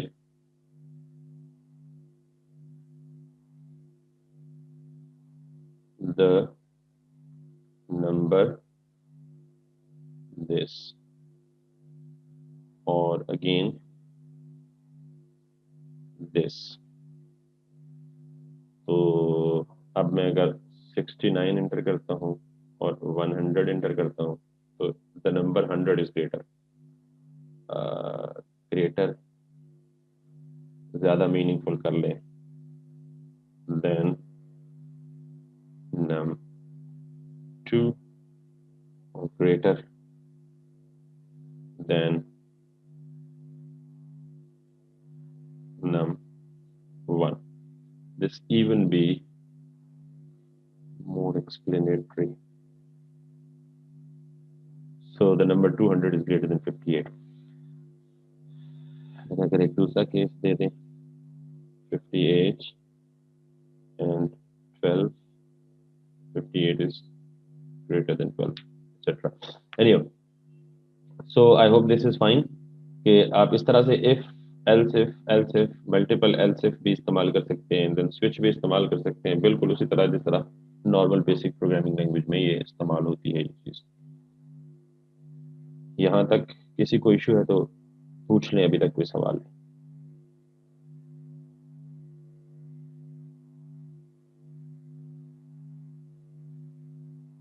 किसी का कोई क्वेश्चन नहीं है? ओके, खामोशी का मतलब आई होप नो सब sir, clear. Okay, that's great. अच्छा, अब हम थोड़ा सा आगे चलते हैं, और मैं इस चीज़ को भी कमेंट कर रहा हूँ। I hope session is being recorded so you can in fact consult later. तो अब मैं यहाँ पे बॉडी के अंदर अपने HTML, अब हम कोशिश करते हैं कि हम अपने HTML के एलिमेंट्स के साथ इंटरेक्शन करें यूजिंग जावास्क्रिप्ट, क्योंकि normally in real practical life में most of the time JavaScript का पर्पस यही होता है कि जी वो आपके जो HTML एलिमेंट्स हैं उनके साथ इंटरेक्शन होता है, या उनके साथ इंटरेक्ट करना होता है आपने। So how to do that, मुझे यहाँ पे फॉर एग्जांपल एक डिव क्रिएट करनी है, और इस डिव को मैं दे देता हूँ कोई आईडी। आपको पता है कि हम हर एलिमेंट को आईडी या क्लास दे सकते हैं। सो मैंने इसे आईडी दे दिया टेस्ट, और इसके अंदर अभी कुछ भी नहीं है। सो अब मैंने यहाँ पे लिखा दिस इज JS, तो ऑब्वियसली दिस इज JS की टेक्स्ट आ गया नॉर्मली। अब मैं ये चाहता हूँ कि मैं जावास्क्रिप्ट के जरिए ये जो कंटेंट है टेस्ट का, इसको चेंज कर दूं। यानी यहाँ दिस इज JS लिखा हुआ है, तो मैं ये चाहता हूँ कि मैं जावास्क्रिप्ट में कोई ऐसी स्टेटमेंट लिखूं कि जिसके जरिए ये दिस इज JS के बजाय लिखा आ जाए this is JavaScript. In other words, what do I want to do or what I am going to do is कि मैं ये करने लगा हूँ, how to access the HTML element using JS। यानी JS को इस्तेमाल करके HTML के एलिमेंट को एक्सेस कैसे कर सकते हैं। ऑब्वियसली इस टेस्ट div का कंटेंट तभी चेंज होगा जब पहले इस तक हमारी एक्सेस होगी, हमारी रसाई होगी, हम जब पहले यहाँ तक पहुंच सकेंगे। जब हम यहाँ तक पहुंच ही नहीं सकेंगे या पहुंच ही नहीं पाएंगे तो फिर कैसे मुमकिन होगा इसका कंटेंट चेंज करना। So to change the content of any HTML element, the first step is to get access to this. तो इसके एक्सेस के लिए एक चीज तो ये है कि क्योंकि HTML में बहुत ज्यादा एलिमेंट हो सकते हैं, मतलब there may be dozens of hundreds of elements inside the HTML page. How to uniquely identify each element? For that we usually give ID. अगर हम किसी भी यूनिक एलिमेंट को एक्सेस करना चाहते हैं तो हम उसको उसकी ID से एक्सेस कर सकते हैं, उसकी क्लास से एक्सेस कर सकते हैं, उसके टैग नेम से एक्सेस कर सकते हैं। क्योंकि अभी हमारा ये फर्स्ट टाइम है कि हम किसी एलिमेंट को एक्सेस कर रहे हैं, तो हम ID जो है इसको इस्तेमाल करें तो बेहतर है। तो उसके लिए मैं अगेन पहली चीज तो ये है कि इस div तक पहुंचने के लिए मुझे डॉक्यूमेंट तक पहुंचना पड़ेगा। थैंकफुली डॉक्यूमेंट तक पहुंचने के लिए मेरे पास एक कीवर्ड ऑलरेडी मौजूद है, डॉक्यूमेंट। इसका मतलब मैं अब ये इस पूरे डॉक्यूमेंट तक पहुंच गया। इस डॉक्यूमेंट के अंदर अब ये एलिमेंट पड़ा हुआ है, दिस इज JS। लेकिन इस एलिमेंट को कैसे आइडेंटिफाई करूंगा? ID से आइडेंटिफाई करूंगा। तो उसके लिए बहुत आसान तरीका है। डॉक्यूमेंट ऑब्जेक्ट जो है इसका, जैसे हमने एक फंक्शन पढ़ा है राइट, इसी तरह इसका एक फंक्शन है गेट एलिमेंट बाय ID। ये बिल्ट इन फंक्शन है वंस अगेन, और ये डॉक्यूमेंट ऑब्जेक्ट के साथ ही कॉल हो सकता है। तो गेट एलिमेंट बाय ID का मतलब ये है कि पूरे डॉक्यूमेंट में से एलिमेंट को गेट करो। किस एलिमेंट को गेट करो? जिसकी ID टेस्ट है, लाइक दिस। आई रिपीट, मैंने ये कहा कि ये पूरा डॉक्यूमेंट है हमारा। इस पूरे डॉक्यूमेंट में there might be hundreds of elements, but I want to access, I want to get a specific element. और वो स्पेसिफिक किस बेस पे हो सकता है? ID की बेस पे, क्लास की बेस पे, टैग नेम की बेस पे। तो मैंने सॉरी, हाँ, टैग नेम की बेस। तो मैंने कहा जी जिसकी ID टेस्ट है, मुझे वो वाला एलिमेंट चाहिए डॉक्यूमेंट में से। तो मैंने सिंपली ये लाइन यूज कर ली, document dot get element by ID, और यहाँ पे मैंने लिख दिया टेस्ट। अब अगर मैं यहाँ इसको थोड़ी देर के लिए यहाँ से कट कर दूं और वापस कंसोल पे चला जाऊं, जस्ट आपको दिखाने के लिए कि ये क्या रिटर्न करेगा, मैंने ये लिखा, तो आप ये देख लें कि इसने मुझे एक पूरी की पूरी div रिटर्न कर दी। मैंने लिखा document dot get element by ID test, तो उसने ये पूरी div रिटर्न कर दी, div with ID equals to test. Make sense? अल्लाह माफ करे, इतनी खामोशी छा गई है कि जैसे। यस सर, क्लियर है बेटा सबको? समझ आ गई। Yes sir. बाकी लोग तो बोलना अपनी तौहीन यस सर, क्लियर है सर, क्लियर है। Okay okay okay. So document dot get element by ID, it's a very very powerful function. You can get any element within the whole document, कि आप पूरे डॉक्यूमेंट में से कोई भी element किसी भी वक्त गेट कर सकते हैं using this very single line. तो अब मुझे इस तक तो पहुंच गया, यानी मैं यहां तक तो पहुंच गया, लेकिन अब इसके अंदर यानी इसके कंटेंट तक कैसे पहुंचूं? तो इसके लिए दो तरीके हैं। एक तरीका तो ये है, दोनों में फर्क है, लेकिन हम पहले एक तरीका पढ़ लेते हैं, बल्कि दोनों पढ़ लेते हैं, फर्क बाद में देख लेंगे। So I will be getting that line back to this.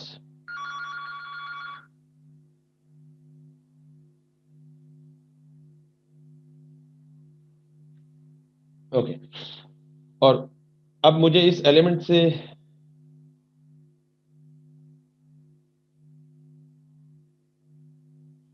इस एलिमेंट के अंदर पहुंचना है, यानी इसके कंटेंट तक एक्सेस करना है। तो उसके लिए यहां पे है डॉट इनर टेक्स्ट।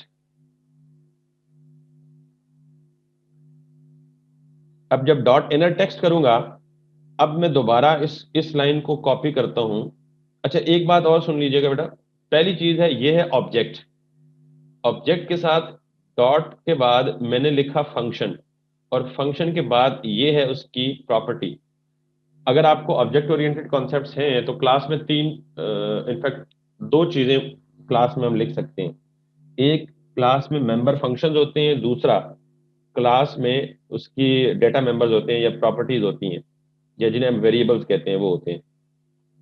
तो फिर जब हम क्लास को इंस्टेंशिएट करते हैं, यानी क्लास का ऑब्जेक्ट बनाते हैं, तो हम दोनों चीज़ों को एक्सेस कर सकते हैं, मेंबर फंक्शंस को भी एक्सेस कर सकते हैं और मेंबर वेरिएबल्स को भी एक्सेस कर सकते हैं। तो यूँ समझ लें कि ये एक डॉक्यूमेंट ऑब्जेक्ट है किसी क्लास का, उस क्लास के अंदर gate element by ID function भी डिफाइंड है और उसके अंदर कुछ प्रॉपर्टीज भी डिफाइंड है। तो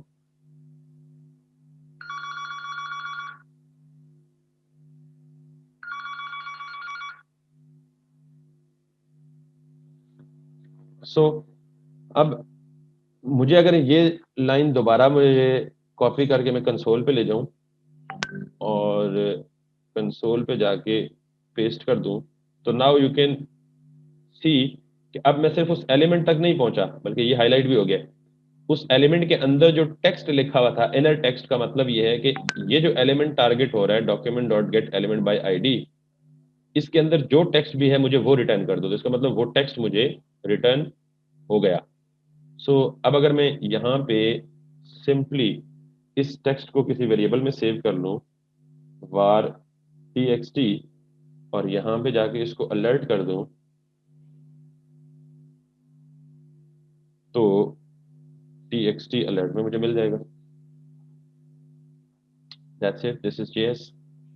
और ये कंसोल को हटा दूं, दिस इज JS। तो इसका मतलब मैं इस तरह से ये टेक्स्ट को गेट कर सकता हूँ।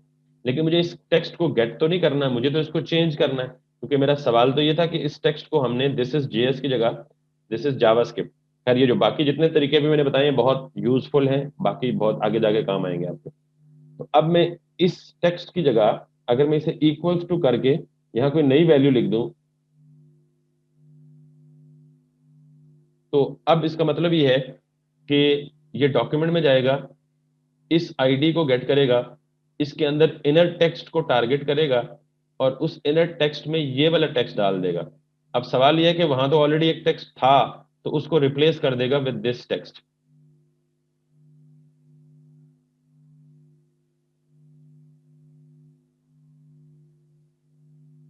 That's it. अब अगर मैं इसे रिफ्रेश करूंगा, तो now this is the JavaScript and I am learning JS। सो ये बेसिकली नॉर्मली हमारा टेक्स्ट ये लिखा हुआ है दिस इज JS, लेकिन जब हमने लेट मी शो जावास्क्रिप्ट के बगैर हमारा नॉर्मल टेक्स्ट डिव में ये है दिस इज JS, लेकिन जब हमने यहाँ पे जावास्क्रिप्ट के जरिए टेक्स्ट चेंज करना चाहा, तो this is JavaScript and I am learning JS। इसका मतलब ये है कि ये जो स्टेटमेंट है इसने जाकर उस डिव को पहले टारगेट किया, यानी गेट किया based on its ID, then उसके इनर टेक्स्ट को सेलेक्ट किया और उसके अंदर उसको रिप्लेस कर दिया with the new text that I just wrote. जी ये क्लियर हो गया? Yes sir. Yes sir. That's fine. So अब हमने मजीद इससे भी आगे चलना है एक स्टेप, और उसके लिए मुझे पहले थोड़ा सा मजीद कुछ डिस्कस कर लेने। अच्छा, जावास्क्रिप्ट को समटाइम हम कहते हैं जी event driven programming. Now this section and this part is going to be very interesting. Event driven programming का मतलब ये होता है कि इवेंट ड्रिवन प्रोग्रामिंग से पहले एक और चीज समझ लें कि इवेंट्स क्या होते हैं। सिर्फ इवेंट्स कंप्यूटर में या प्रोग्रामिंग के टर्म में ये जो आप राइट क्लिक कर रहे होते हैं ना, for example I am just, ये सिर्फ मैंने क्लिक किया, लेफ्ट क्लिक किया, ये एक इवेंट परफॉर्म किया, मैंने राइट क्लिक किया, ये पॉपअप खुल गया। ये राइट क्लिक करना एक इवेंट है। मैं माउस को हिला रहा हूं ना, तो इस माउस को ड्रैग करना या कहीं ड्रॉप करना, ये भी एक इवेंट है। माउस को किसी दूसरी चीज के ऊपर लेकर जाना, यानी माउस हॉवर करना या माउस ओवर करना, ये भी एक इवेंट है। माउस को किसी चीज के ऊपर से हटाना, किसी ऑब्जेक्ट के या किसी फोल्डर या किसी आइकन या किसी बटन के ऊपर से हटाना, माउस लीव या माउस आउट, ये भी एक इवेंट है। तो इसका मतलब ये देखें, हर इवेंट के अगेंस्ट हम कोई फंक्शन या फंक्शनैलिटी परफॉर्म करवा सकते हैं। मिसाल के तौर पे देखिएगा, अभी मैं माउस को हिला रहा हूँ, यहाँ कुछ नहीं हो रहा, लेकिन जो ही मैं इस माउस को यहाँ लेके आऊंगा, ये एक एक्शन परफॉर्म हो गया। इसका मतलब ये है कि ये माउस ओवर पे एक एक्शन परफॉर्म हो रहा है, कि जो ही मैं माउस इसके ऊपर लेके जाऊंगा, an action is being performed. इसी तरह अगर मैं इसके ऊपर माउस ओवर करूंगा, तो यहाँ कोई और एक्शन परफॉर्म हो रहा है। इसी तरह माउस हटाऊंगा तो माउस लीव या माउस एग्जिट या माउस आउट। तो जितने भी काम हम कर रहे होते हैं कीबोर्ड से या माउस के जरिए से, हर एक काम एक इवेंट होता है। अब अगर मैं यहाँ पे आपको ये खोल के दिखाऊं तो ये मैं इसको स्क्रॉल अप एंड डाउन कर रहा हूँ, तो ये स्क्रॉल अप करना अलग इवेंट है, स्क्रॉल डाउन करना अलग इवेंट है।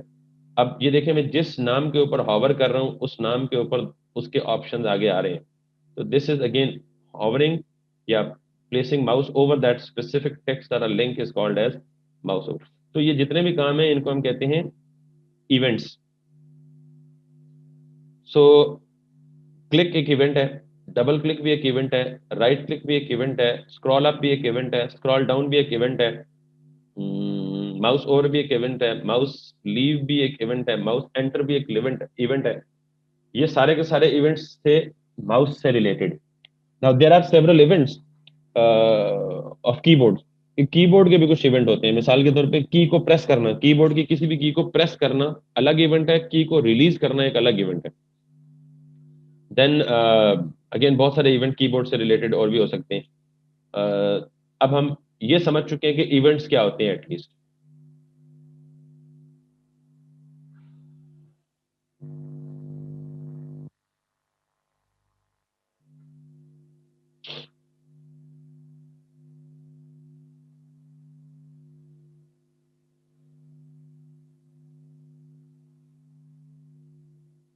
अगेन बेटा ये 10 मिनट में सेशन एंड हो जाएगा, तो आप फौरन उसे रिज्वाइन कर लीजिएगा और ये मिस ना कीजिएगा, ये वाला पार्ट बहुत इंपॉर्टेंट है।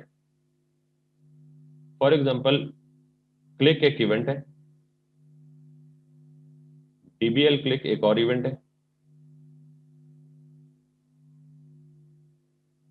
और वगैरह वगैरह, इस तरह बहुत सारे और हैं। तो जितने भी इवेंट्स हैं जावास्क्रिप्ट में अलाउड हैं, हर इवेंट के अगेंस्ट एक इवेंट लिसनर पहले से डिफाइंड है। आई रिपीट, इवेंट क्या होता है? जो भी कोई एक्शन यूजर परफॉर्म करता है माउस के जरिए या कीबोर्ड के जरिए उसको हम कहते हैं इवेंट। और इवेंट लिसनर क्या होता है?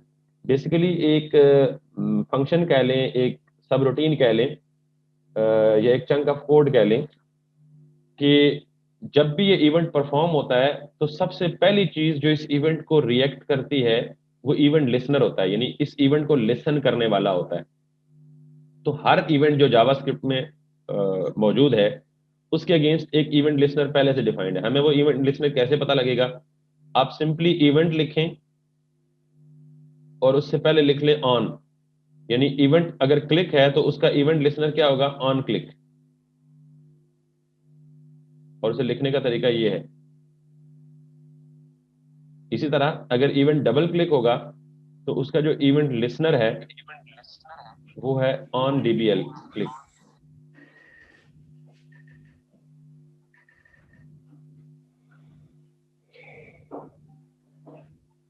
Got it? इसी तरह अगर इवेंट जो है वो माउस ओवर है तो उसका जो इवेंट लिसनर होगा वो ऑन के साथ होगा। तो यानी शुरू में ऑन लगा दें तो इवेंट लिसनर बन जाएगा। तो जितने भी इवेंट्स हैं जावास्क्रिप्ट में सबके लिए एक इवेंट लिसनर पहले से मौजूद है, और उस इवेंट लिसनर को हम बेसिकली ऑन से कर सकते हैं। ऑन जिस शुरू में लगा हो तो इसका मतलब वो इवेंट लिसनर है। ये मैं जस्ट वो देसी तरीका बता रहा हूँ उसको पहचानने का। अब मैं यहाँ पे जहां मैंने एक टेस्ट नाम की डिव बनाई थी उसके नीचे मैं एक बटन बना लेता हूँ, और उस बटन पे कुछ भी लिख लेते हैं हम। फॉर एग्जांपल लॉगिन ही लिख लेते हैं। So let me check its output. ये आ गया मेरा लॉगिन बटन। अब ये देखें लॉगिन पे क्लिक तो हो रहा है लेकिन एक्शन कोई परफॉर्म नहीं हो रहा, यानी इसका मतलब इवेंट परफॉर्म हो रहा है, इवेंट के अगेंस्ट कोई एक्शन नहीं परफॉर्म हो रहा। उसकी वजह क्या है? वजह यह है कि बटन तो मैंने कर दिया डिफाइन, इसके अगेंस्ट, इसके क्लिक इवेंट के अगेंस्ट मैंने इवेंट को लिसन नहीं किया। लिसन करूंगा तो फिर कोई एक्शन परफॉर्म होगा या परफॉर्म करूंगा। तो इसका मतलब ये है कि जब भी आपने किसी भी HTML एलिमेंट के साथ कोई इवेंट अटैच करना, इवेंट लिसनर अटैच करना हो, आई रिपीट, इवेंट तभी कोई एक्शन करेगा कि जब हम इवेंट लिसनर उसके साथ अटैच करेंगे। तो अब पहली बात तो ये है कि ये बटन है, इस बटन पे आप click, double click, right click, mouse over, mouse leave, ये सारे इवेंट्स अटैच कर सकते हैं। तो मैं इस पे क्लिक इवेंट लिसनर अटैच करने लगा हूं, तो आप सिंपली इस बटन में जाके स्पेस देंगे और यहाँ लिखेंगे ऑन लिखेंगे, तो ये सारे के सारे सजेशन में आपके पास आ जाएंगे, जो जो इवेंट लिसनर लग सकते हैं इसके साथ। On about, on blur, on can play through, on change, on click. अच्छा, हम बारी बारी सारे खुद ट्राई कर सकते हैं, और ऑब्वियसली हम इन एक से ज्यादा इवेंट लिसनर्स पे काम भी करेंगे। मैं सिर्फ ऑन क्लिक पे कर रहा हूँ। तो जब मैंने ऑन क्लिक किया, तो ऑन क्लिक इक्वल्स टू, और डबल कोट्स में इसने ये मुझे ब्लैंक डबल कोट्स दे दिए। तो अब तक मैं जो कुछ भी करूंगा तो यहाँ फिर भी परफॉर्म कुछ नहीं होगा, लेकिन एटलीस्ट अब ये जो इवेंट मैं परफॉर्म कर रहा हूँ, इस इवेंट को ये इवेंट लिसनर सुन रहा है, लिसन कर रहा है, लेकिन एक्शन कोई भी परफॉर्म नहीं हो रहा। तो एक्शन इसलिए परफॉर्म नहीं हो रहा कि जो राइट साइड पे डबल कोट्स हैं, यहाँ पे एक्शन मुझे खुद स्पेसिफाई करना है कि जब मैं इवेंट पे क्लिक करूं तो इस इवेंट लिसनर को क्या करना चाहिए, तो वो एक्शन तो मैंने देना है। तो अब यहाँ पे बिलफर्ज मैं एक शॉर्ट सा एक्शन दे देता हूँ, बल्कि यहाँ अलर्ट लिख देता हूँ, ये भी बिल्ट इन फंक्शन में यहाँ लिख देता हूँ। और क्योंकि डबल कोट्स के अंदर डबल कोट्स दोबारा नहीं दे सकते, तो मैं इसको सिंगल कोट्स में कर रहा हूँ, हेलो लिख रहा हूँ। तो अब बेसिकली नॉर्मली मेरे पास हेलो नहीं आएगा, जैसे मैं पहले पहले पेज को रिफ्रेश करता तो हेलो आ जाता था, बल्कि अब जब मैं इसे क्लिक करूंगा तो मैं एक इवेंट परफॉर्म करूंगा। वो इवेंट लिसनर लिसन करेगा, यानी ऑन क्लिक लिसन करेगा, और फिर ऑन क्लिक इवेंट लिसनर के अगेंस्ट जो एक्शन मैंने स्पेसिफाई कर दी है वो परफॉर्म हो जाएगा। मिसाल के तौर पे if I click on log in, I should have this hello world message, और I should have this hello message, got it, again this. जब तक आप इसे क्लिक करते रहेंगे, अब आपको बार बार पेज रिफ्रेश करने की जरूरत भी नहीं है, अब आपने अपना एक इवेंट डिफाइन कर लिया। Again as usual this is an important section कि जी आप कैसे, पहले तो आपको इवेंट की पहचान होनी चाहिए, फिर इवेंट लिसनर क्या होता है, कैसे यूज करते हैं, और फिर इवेंट लिसनर के अगेंस्ट जो आपने एक्शन परफॉर्म करना होता है वो कैसे परफॉर्म करते हैं। यहाँ तक किसी को कोई क्यूरी है, कोई प्रॉब्लम है तो बता दो।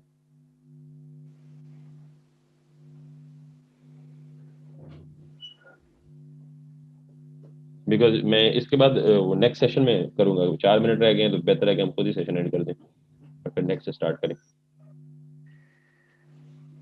किसी का क्वेश्चन है तो ये 3 मिनट में हम ले सकते हैं वो क्वेश्चन।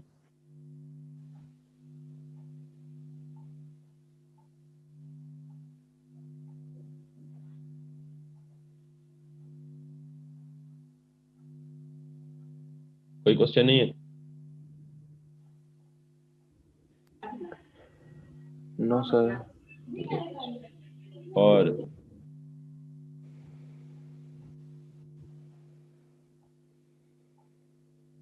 ये बच्चियों में से कोई भी नहीं बोलता ना हाँ ना ना, क्या समझा जाए?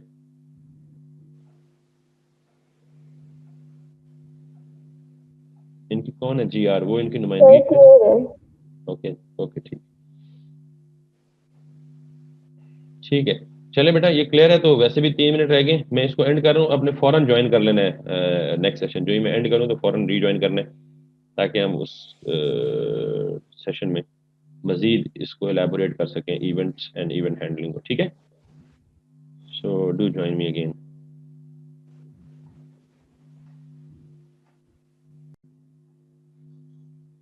अब बेटा हमने अभी लास्ट सेशन में ये किया है कि ऑन क्लिक पे मैंने एक फंक्शन कॉल कर दिया अलर्ट का। तो एक बच्चे ने मुझसे पूछा जी कि हम यहाँ पे प्रॉम्प्ट या यहाँ पे कंफर्म कर सकते हैं? बिल्कुल कर सकते हैं, एब्सोल्युटली, इसमें कोई शक नहीं। लेकिन हम वो नहीं करेंगे, बल्कि हम उससे भी ज्यादा अच्छा और इंटरेस्टिंग काम करेंगे, और वो ये कि अभी हमने ये तो पढ़ लिया जी कि हम मैंने आपको शुरू में जावास्क्रिप्ट लिखने के 3 तरीके बताए थे और कहा था इनलाइन भी लिख सकते हैं, इंटरनल भी लिख सकते हैं, एक्सटर्नल भी लिख सकते हैं। तो ये देखें, ये जावास्क्रिप्ट इनलाइन हो रही है, यानी जिस एलिमेंट में मैं जावास्क्रिप्ट चाह रहा हूँ उसमें, उस एलिमेंट के अंदर ही मैंने इनलाइन जावास्क्रिप्ट लिख दी। ठीक, और ये जो तरीका पहले बताया था ये क्या था? इंटरनल, यानी डॉक्यूमेंट का पार्ट है लेकिन इनलाइन नहीं है। खैर, अब हम एक और कॉन्सेप्ट पढ़ते हैं कि हमने ये तो देख लिया कि जावास्क्रिप्ट में बहुत सारे बिल्ट इन फंक्शंस होते हैं, जैसे अलर्ट है, कंफर्म है, प्रॉम्प्ट है, एंड सो मेनी अदर्स, जिनको हमने पढ़ा नहीं लेकिन डेफिनेटली पढ़ेंगे। अभी हम पढ़ते हैं कि यूजर डिफाइंड फंक्शंस, यानी जावास्क्रिप्ट में बाकी लैंग्वेजेस की तरह हम यूजर डिफाइंड फंक्शन को भी इस्तेमाल कर सकते हैं और बहुत ज्यादा इस्तेमाल भी करेंगे, ठीक है।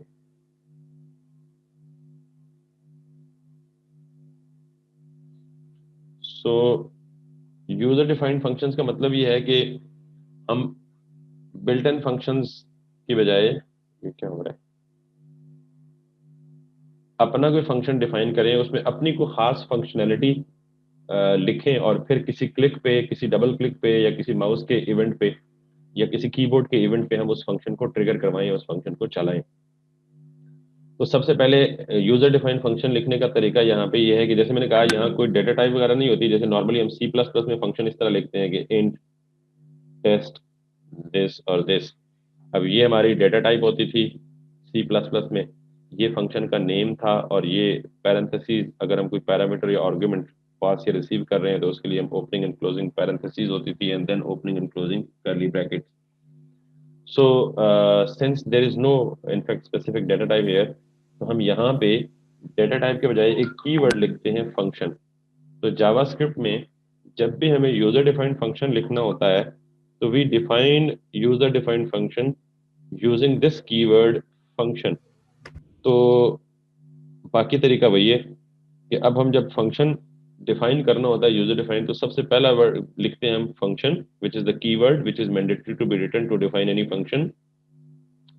उसके बाद हम फंक्शन का नेम, अगेन फंक्शन का नेम कोई भी वैलिड नेम हो सकता है। वैलिड नेम से मुराद जो अभी थोड़ी देर पहले भी मैंने हिंट दिया था आपको कि जिस तरह वेरिएबल नेम में स्पेस नहीं हो सकती, स्पेशल कैरेक्टर नहीं हो सकता, it can not start with a number and something else, जो कि रूल्स हैं प्रॉपर वेरिएबल को नेमिंग देने की। तो उसी तरह ये फंक्शन का नेम भी हो सकता है। So test is a valid name and again उसके अंदर फिर opening and closing curly brackets, ये कहलाती है बॉडी ऑफ द फंक्शन, यानी फंक्शन ने जो टास्क परफॉर्म करना है वो आप डिफाइन करेंगे inside the body. So now अब हम बेसिकली यहाँ पे मैं कुछ भी लिख देता हूँ और कुछ भी से मुराद ये है कि very first test statement alert hello world या hello I am from user defined function. इसका मतलब ये है कि आप जहां भी मैं इस फंक्शन को कॉल करूं, अच्छा इस फंक्शन को कॉल कहाँ कर सकते हैं आप, यहाँ कोई रिस्ट्रिक्शन या कोई पाबंदी नहीं है। इस पूरे पेज पे जिधर मर्जी इस फंक्शन को कॉल कर लें, चाहे फंक्शन डेफिनेशन से ऊपर, फंक्शन डेफिनेशन से नीचे, चाहे HTML में किसी जगह पे भी दिस फंक्शन में भी कॉल्ड। तो अभी अगर मैं इसको रिफ्रेश करूंगा तो कुछ भी नहीं होगा, बिकॉज हमें पता है कि जब हम फंक्शन को डिफाइन कर लें, जब तक उस फंक्शन को कॉल नहीं करते वो फंक्शन एग्जीक्यूट नहीं होता। तो डिफाइन तो हो चुका, it needs to be called somewhere, so we can call it anywhere, either inside the script like test। Function calling के लिए भी आपको पता है कि यही कन्वेंशन है कि आप सिंपली फंक्शन का नाम लिखें तो ये उस फंक्शन को कॉल चली जाएगी। अब मैं अगर रिफ्रेश करूं तो आई should have hello I am from the user defined function. It means that कि मैंने इस फंक्शन को जब डिफाइन किया तो उसको डिफाइन करने के बाद जहां भी उसे कॉल किया, यहाँ के बजाय आप इसे उठा के कहीं ऊपर कॉल कर दें, just in the beginning of the script इधर कॉल कर लें, कोई मसला नहीं, it would still work. Hello I am from the user defined function. तो ये जो यूजर डिफाइंड फंक्शन है, it can be defined anywhere and it can be called from anywhere. लेकिन अब मेरा सवाल ये है कि मैं इसे पेज रिफ्रेश पे तो नहीं कॉल कर सकता ना, तो मुझे कुछ ना कुछ, यानी मैं चाहता हूँ कि इस क्लिक पे वो फंक्शन कॉल हो, इस क्लिक पे हेलो के बजाय। Now let me remove that hello from here. तो मैं ये चाहता हूं कि इस क्लिक पे इवेंट लिसनर ऑलरेडी अटैच्ड है इस क्लिक पे, तो इस क्लिक पे मैं अब अपना मर्जी का फंक्शन चलाऊं। तो वो मेरी मर्जी का फंक्शन, उसका नाम क्या है, बेसिकली टेस्ट। तो मैं यहां जाकर ऑन क्लिक पे सिंपली टेस्ट को कॉल करता हूं, दैट्स इट। तो अब बेसिकली यहां से ये कॉल हटा दूंगा। लेट मी रिमूव एक इट। क्वेश्चन है जी जी बेटा बोलो। सर, जैसे अभी आपने अलर्ट का फंक्शन डाला है तो अगर हम इसमें कोई चेंजिंग करना चाहें, इसकी प्रॉपर्टी को एडिट करना चाहें, तो वो कैसे करेंगे? किसकी जैसे हम बूटस्ट्रैप से वो कोड, जैसे हम बूटस्ट्रैप से सर कोड कॉपी करते थे, तो उसे पेस्ट किया, बाद में उसे अपने हिसाब से हमने चेंज कर लिया। ऐसे जैसे हमें अभी हमें ये अलर्ट का एक मैसेज आ रहा है कि ओके लिखा आ रहा है, फॉर एग्जांपल सर हम ओके की जगह क्रॉस का निशान रखना चाहते हैं वहाँ पे, या कुछ कैंसिल लिखना चाह रहे हैं, वो कैसे करेंगे? उसके लिए खुद का नया फंक्शन बनाना पड़ेगा। इस डायलॉग बॉक्स को कस्टमाइज करने की बात कर रहे हैं? Yes sir. तो ये बेटा हम खुद अपना डायलॉग बॉक्स बनाएंगे, हम इसको यूज ही नहीं करेंगे। सर ये मतलब कंसेप्ट के लिए बस बाद में खुद का बनाना पड़ेगा। एग्जैक्टली, खुद को। Okay sir. जैसे अगर आपको मैं अगर अभी स्ट्रेट अवे एग्जांपल दे ही दूं, माइक प्लीज ऑफ कर दो। अगर मैं इसकी स्ट्रेट अवे एग्जांपल दे ही दूं, तो ये तो आपने बहुत दफा यूज किया होगा।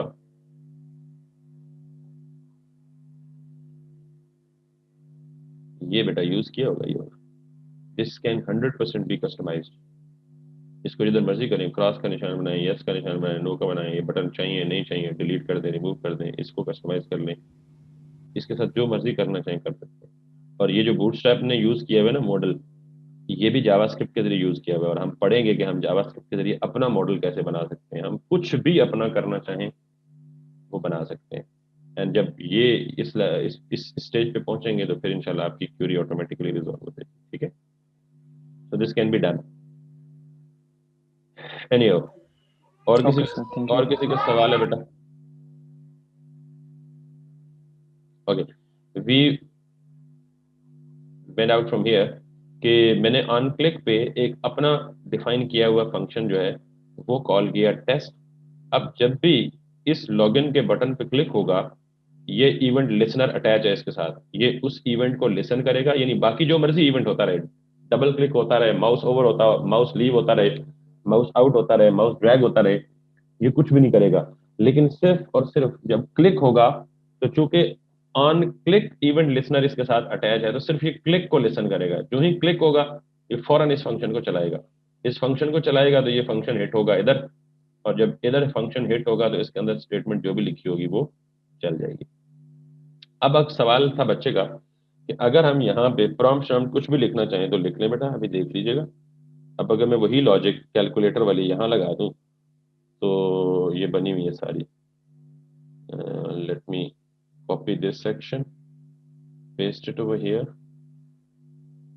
अनकमेंट इट, और यहाँ पे मैं लिख देता हूँ num1 प्लस num।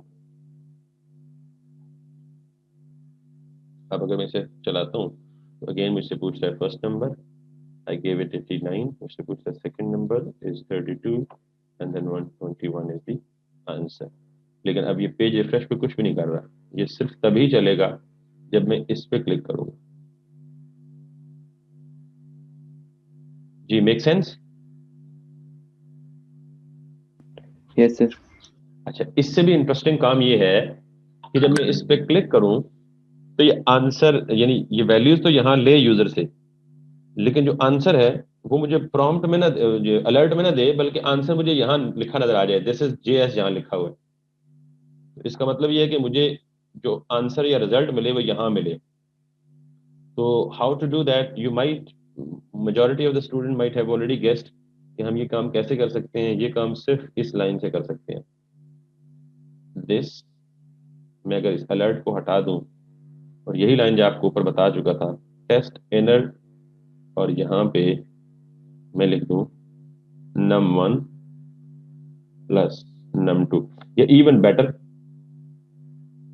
इससे भी बेहतर ये है कि आप यहाँ पे var r कर दें, विच इज फॉर रिजल्ट, यानी दोनों नंबर्स को ऐड करके एक तीसरे वेरिएबल में स्टोर कर लें और यहाँ लिख दें r। That's it. ये किसी को मसला तो नहीं है ना?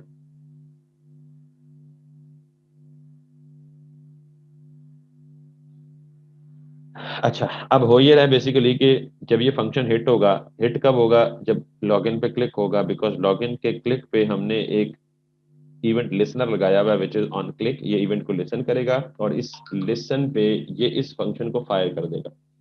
जो ही ये इस फंक्शन को फायर करेगा तो ये फंक्शन कॉल होगा, इस फंक्शन के अंदर जाके वो पहली वैल्यू यूजर से लेगा, उसे पार्स करेगा, num1 में स्टोर कर देगा, दूसरी वैल्यू यूजर से लेगा, उसे पार्स करेगा, num2 में स्टोर कर देगा, num1 और num2 में जो दो वैल्यूज आई हैं उनको ऐड करेगा, रिजल्ट स्टोर करेगा r एक तीसरे वेरिएबल में, should be meaningful,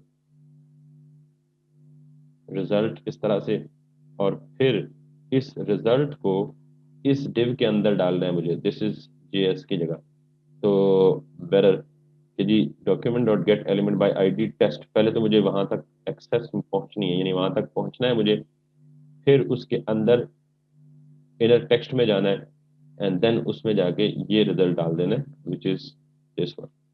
now if I go back and if I click on the login button, 54, 32, and that's it, 86. Make sense? यहाँ तक क्लियर है जी? सर अभी तक तो रन ही नहीं हो रहा। क्या नहीं रन हो रहा? हाँ हो रहा है, ठीक है। क्या स्क्रीन स्टक हुई हुई है मेरी? सर मेरा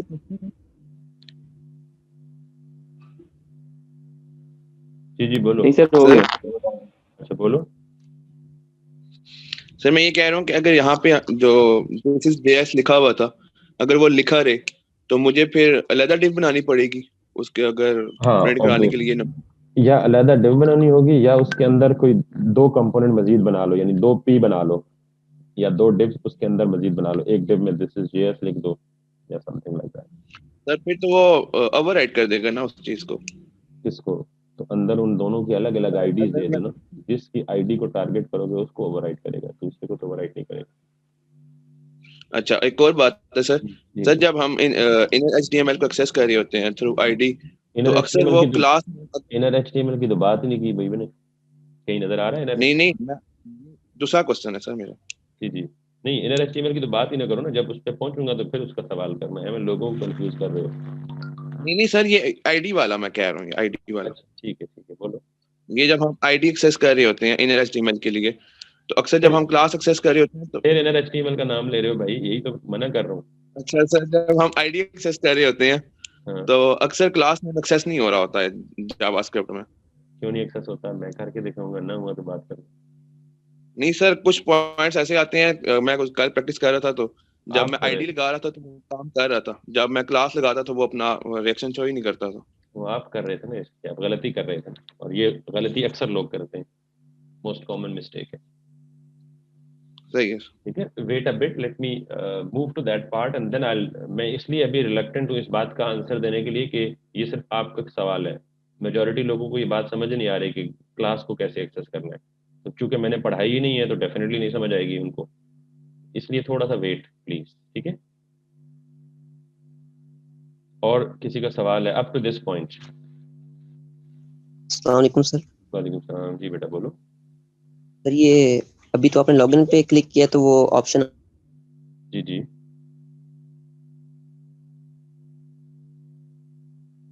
नजम बोलेंगे दोबारा, तो आपकी आवाज शायद कट गई है बीच में।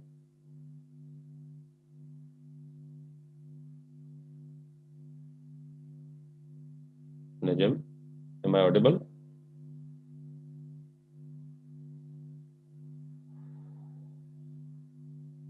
नजम काजमी, शायद उनके नेटवर्क का थोड़ा सा इशू है। एनीवे, किसी और का सवाल इन द मीनवाइल के गेट्स बैक? कोई सवाल नहीं है बेटा? चलो आगे चलें फिर।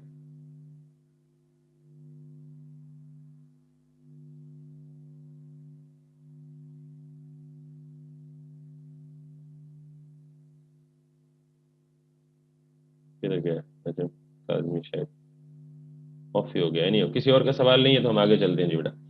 Okay, so now there is still a problem with this, और वो ये कि मैं जब इस पे क्लिक करता हूँ तब ये दो वैल्यूज पूछता है। In some cases this might be the requirement, but the thing should be like, होना ये चाहिए कि ये जो लॉगिन बटन बना हुआ है ना, इससे ऊपर दो टेक्स्ट बॉक्सेस होने चाहिए। और ये टेक्स्ट बॉक्सेस, इसको कोई भी आईडी दे दें, लेट्स सपोज txt1,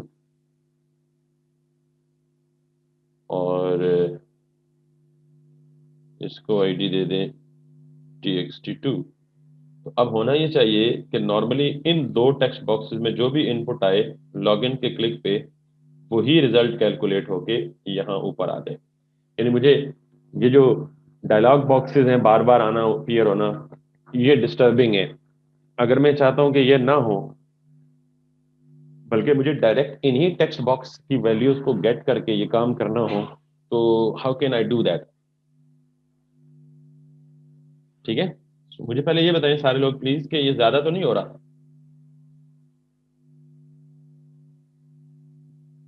जितना सर मैं जो पढ़ा। इसके बाद होगा, इसके बाद जो होगा वो ज्यादा होगा, यहाँ तक ठीक है। अच्छा, यहाँ तक ठीक है, ग्रेट। बाकी लोगों को क्या राय है जी?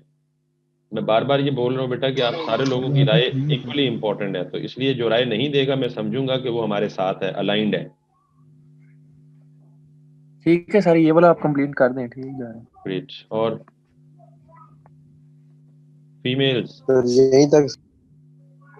सर ठीक है यहाँ तक। यहाँ तक ठीक है या ये कर दूं कवर? नहीं सर, ये टेक्स्ट बॉक्स वाला करा दें। ओके ठीक, ओके बेटा।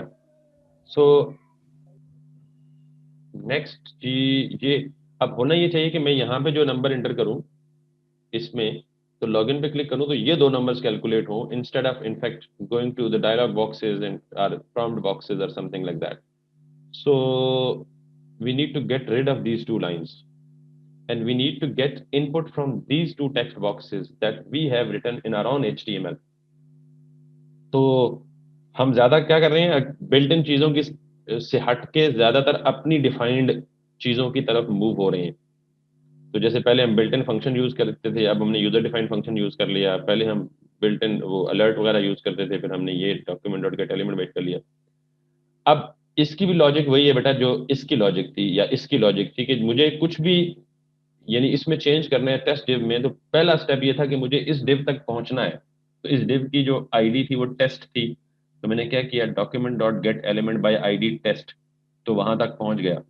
फिर उसके अंदर पड़ा हुआ जो टेक्स्ट है मैंने वो गेट करने के लिए डॉट इनर टेक्स्ट लगाया। तो अब मुझे अगर इन दोनों में से किसी एक या दोनों टेक्स्ट बॉक्सेस तक पहुंचना है तो पहले स्टेप्स तो सेम रहेंगे, यानी मुझे क्या करना पड़ेगा, document dot get element by ID, और इस आईडी के साथ मैं इसको दूंगा let's suppose the ID is txt1 which is this one, which in this case is the first sector. एक मिनट होल्ड कीजिएगा बेटा, सॉरी सर। नहीं, साइड को लिखा है कैंपस वाइज, डिपार्टमेंट वाइज, अगर वो लेफ्ट साइड पे मेन्यू में देखें। हाँ हाँ बिल्कुल, कैंपस साइड में वो कैंपस फ्रंट पेज में वो स्टेटस शो करता है ना, इस्लामाबाद पिंडी दोनों को मिक्स करता है। तो साइड पे कैंपस वाइज पे करेंगे, उस पर रावलपिंडी लिखा नजर आएगा। ओके ओके बेटा, sorry for this distortion. Anyhow,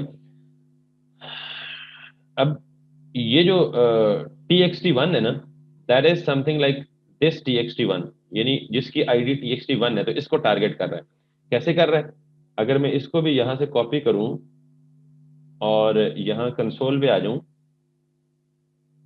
और यहाँ पे क्लिक करूं, तो now you can guess document dot get element by ID, और मैंने आईडी दे दी txt1, तो उसने मुझे ये सारा इनपुट बॉक्स रिटर्न कर दिया। इनपुट बॉक्स का मतलब ये वाला जो इनपुट बॉक्स है। अब मुझे इसके अंदर पड़ी हुई वैल्यू चाहिए, तो मैं अगर इसे इनर टेक्स्ट करूंगा तो मुझे इनर टेक्स्ट शायद ना मिले, राइट, लेट मी चेक।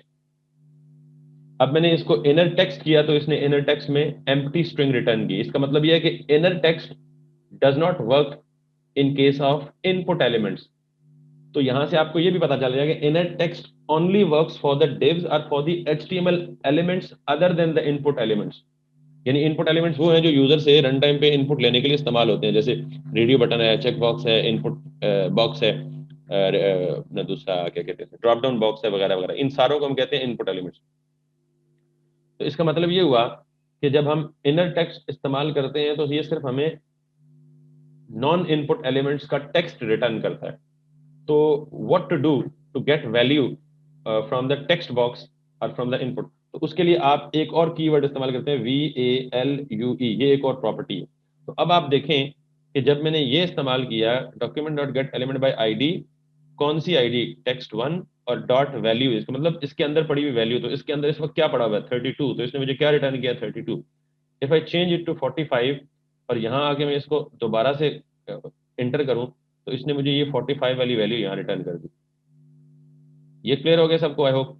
अब इसका मतलब ये है कि this is the valid line, मुझे इसे कॉपी करना है और यहाँ माय इंटरनेट इज अनस्टेबल, तो क्या हो गया, M I audible?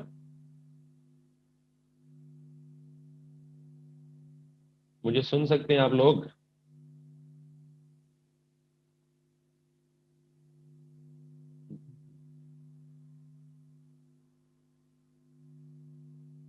Can anybody confirm कि मैं इफ आई एम ऑडिबल और नॉट?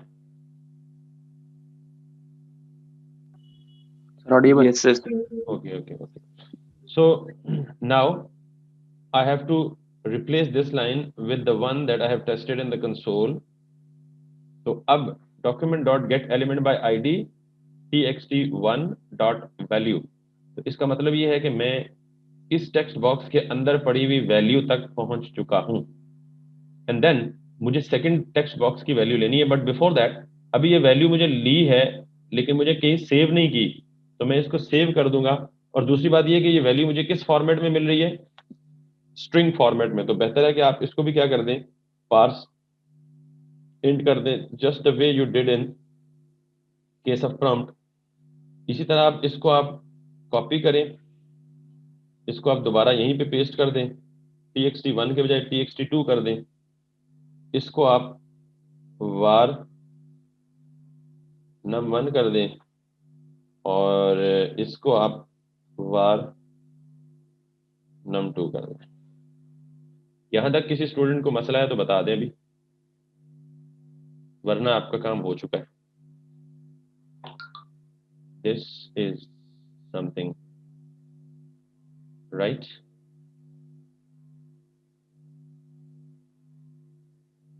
अब अगर मैं 25 करूं 50, 52 प्लस 25 करूं 72, 69 प्लस 25 करूं it's 94, you can change any value, 78 plus 69 करूं 147, 58,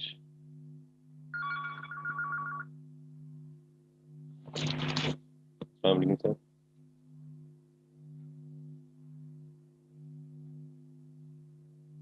सर मेरी क्लास है तो मैं क्लास ले रहा हूँ। Yes sir.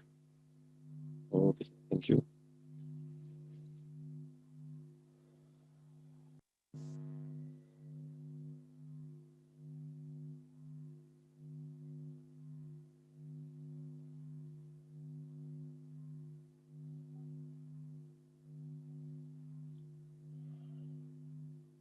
Sorry, I got disconnected. I'm back. Please confirm once more if I'm audible. Yes, sir. Okay, thank you. So, beta, this is done. 45 and 58, and then you can do that. और यहाँ तक clear हो गया सबको? Yes sir. Yes, sir. Clear है। Great. So, anything?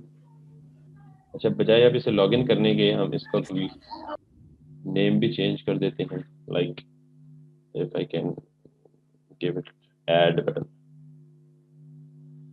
बेटा ये पहली असाइनमेंट भी सुन लें आप लोग सारे यहाँ।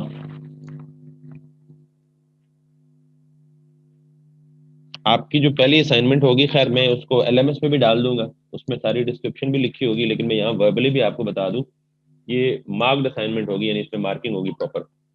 तो ये आपने LMS पे ही सबमिट, या जो भी तरीका है मैं आपको बता दूंगा कैसे सबमिट करानी है आपने।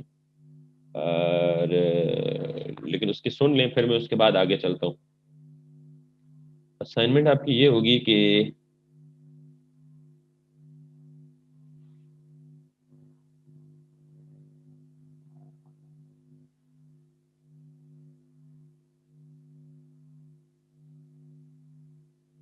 आपने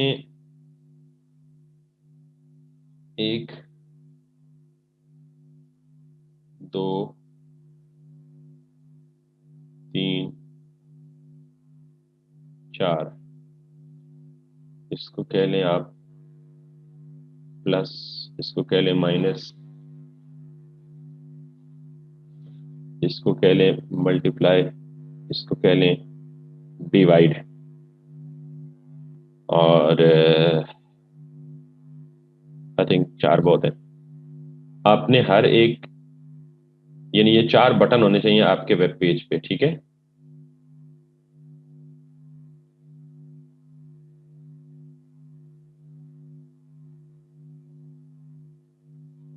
जिस बटन पे क्लिक हो उस ये 4 बटन्स भी होने चाहिए, और इन 4 बटन से पहले, sorry I forgot to draw, इन 4 बटन से पहले ये 2 टेक्स्ट बॉक्सेस भी होने चाहिए, this one as well as this one. आप इसको इंटर फर्स्ट नंबर एंड इसको कह दें इंटर सेकंड नंबर।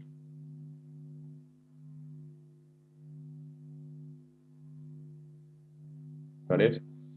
अब इनमें जो भी वैल्यू यूजर इंटर करेगा, वैल्यू इंटर करने के बाद यूजर इनमें से किसी एक बटन पे क्लिक करे, यानी अगर प्लस पे क्लिक करे तो ये दोनों नंबर ऐड हो जाने चाहिए और रिजल्ट शो होना चाहिए। रिजल्ट कहाँ शो होना चाहिए? यहाँ एक तीसरा इनपुट बॉक्स हो, वो हो फॉर रिजल्ट के लिए।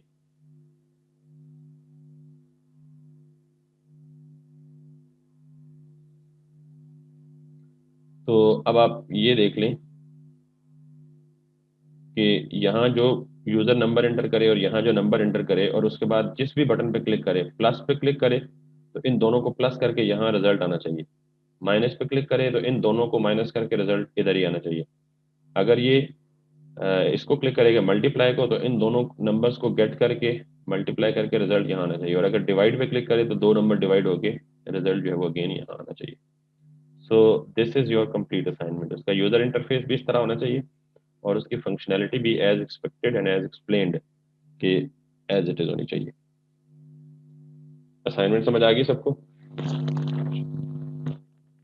Yes sir. Very simple and straightforward, लेकिन मैं इसका जो क्वेश्चन है ना बाकायदा असाइनमेंट का वो प्रॉपर फॉर्मेट करके लिख कर भी आपको LMS पे अपलोड कर दूंगा ताकि आपको वहां से भी मिल जाए। और बेटा हैंड्स ऑनवर्ड आपको जितने रिसोर्सेज हैं आपके लेक्चर्स, यानी ये जो रिकॉर्डेड लेक्चर आज हुआ है, ये मैं कोशिश करूंगा जो पिछले हैं अगर वो मेरे पास अवेलेबल है, otherwise I would request your CR जिनको मैंने दे दिए थे पहले, कि वो पिछले मिड से पहले वाले भी मिल जाए, वो भी अपलोड कर दूंगा। लेकिन आज से ऑनवर्ड, मिड के बाद चूंकि ये पहली क्लास, जितने भी आपके लेक्चर्स होंगे वो सारे के सारे आपके उस पे मिल जाएंगे आपको LMS पे। तो LMS पे आई होप सारों ने लॉगिन किया हुआ है। मेरा सब्जेक्ट क्रिएटेड नहीं था, अब मैंने आप सबको इनरोल कर दिया है, तो अब आपके डैशबोर्ड पे मेरा कोर्स भी शो हो रहा होगा LMS पर। आप सिंपली उस कोर्स पे क्लिक करेंगे तो आपको ये सारे रिसोर्सेज मिल जाने चाहिए। That's that's about this. तो नेक्स्ट क्लास में एक छोटा सा क्विज भी हम करेंगे, और क्विज भी देख लेंगे हम ऑनलाइन करना है क्या करना है नेक्स्ट क्लास सर में। इसके कर लेना सर सॉरी, असाइनमेंट रिलेटेड कर लेना, असाइनमेंट रिलेटेड क्विज कर लेना। क्विज का देख लेंगे बेटा, अभी वो डिसाइड करेंगे। मैं क्योंकि मैं क्विज नॉर्मली सरप्राइज लेता हूँ तो बगैर इन्फॉर्मेशन के, इसलिए आपने रेडी रहना है। बता के नहीं लूंगा कि भाई अगले हफ्ते आपका क्विज होना है और अगले हफ्ते क्विज होना है, ठीक है। You must all be ready, चलें ठीक है सर, कर लेंगे। ठीक है। Okay sir. और दूसरी असाइनमेंट ये है, यस ये आपकी, और नेक्स्ट वीक तक होपफुली कि मैं इससे भी कुछ थोड़ी सी ज़्यादा तगड़ी असाइनमेंट बना लूंगा तो वो भी आपको दूंगा, ताकि आपकी जावास्क्रिप्ट की प्रैक्टिस बहुत ज़्यादा अच्छे से हो जाए। ओके जी, so back to the lecture. यहाँ तक किसी को मसला है तो बता दें।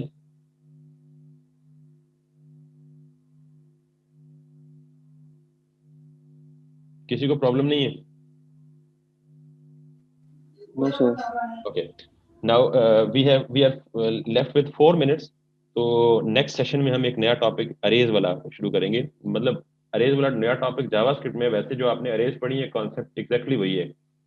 तो चूंकि हम यहाँ अरेज को बहुत ज़्यादा यूज़ करेंगे जावास्क्रिप्ट में भी, तो इसलिए अरेज को डिस्कस करना जो है वो बहुत ज़्यादा ज़रूरी है। तो आई होप, मैं अगेन इस सेशन को अभी एंड कर रहा हूँ, तो फ़ौरन आपने नेक्स्ट सेशन ज्वाइन करना है ताकि नेक्स्ट सेक्शन में सर जी जी अभी अभी और पढ़ना है सर? जी बिल्कुल और पढ़ना है।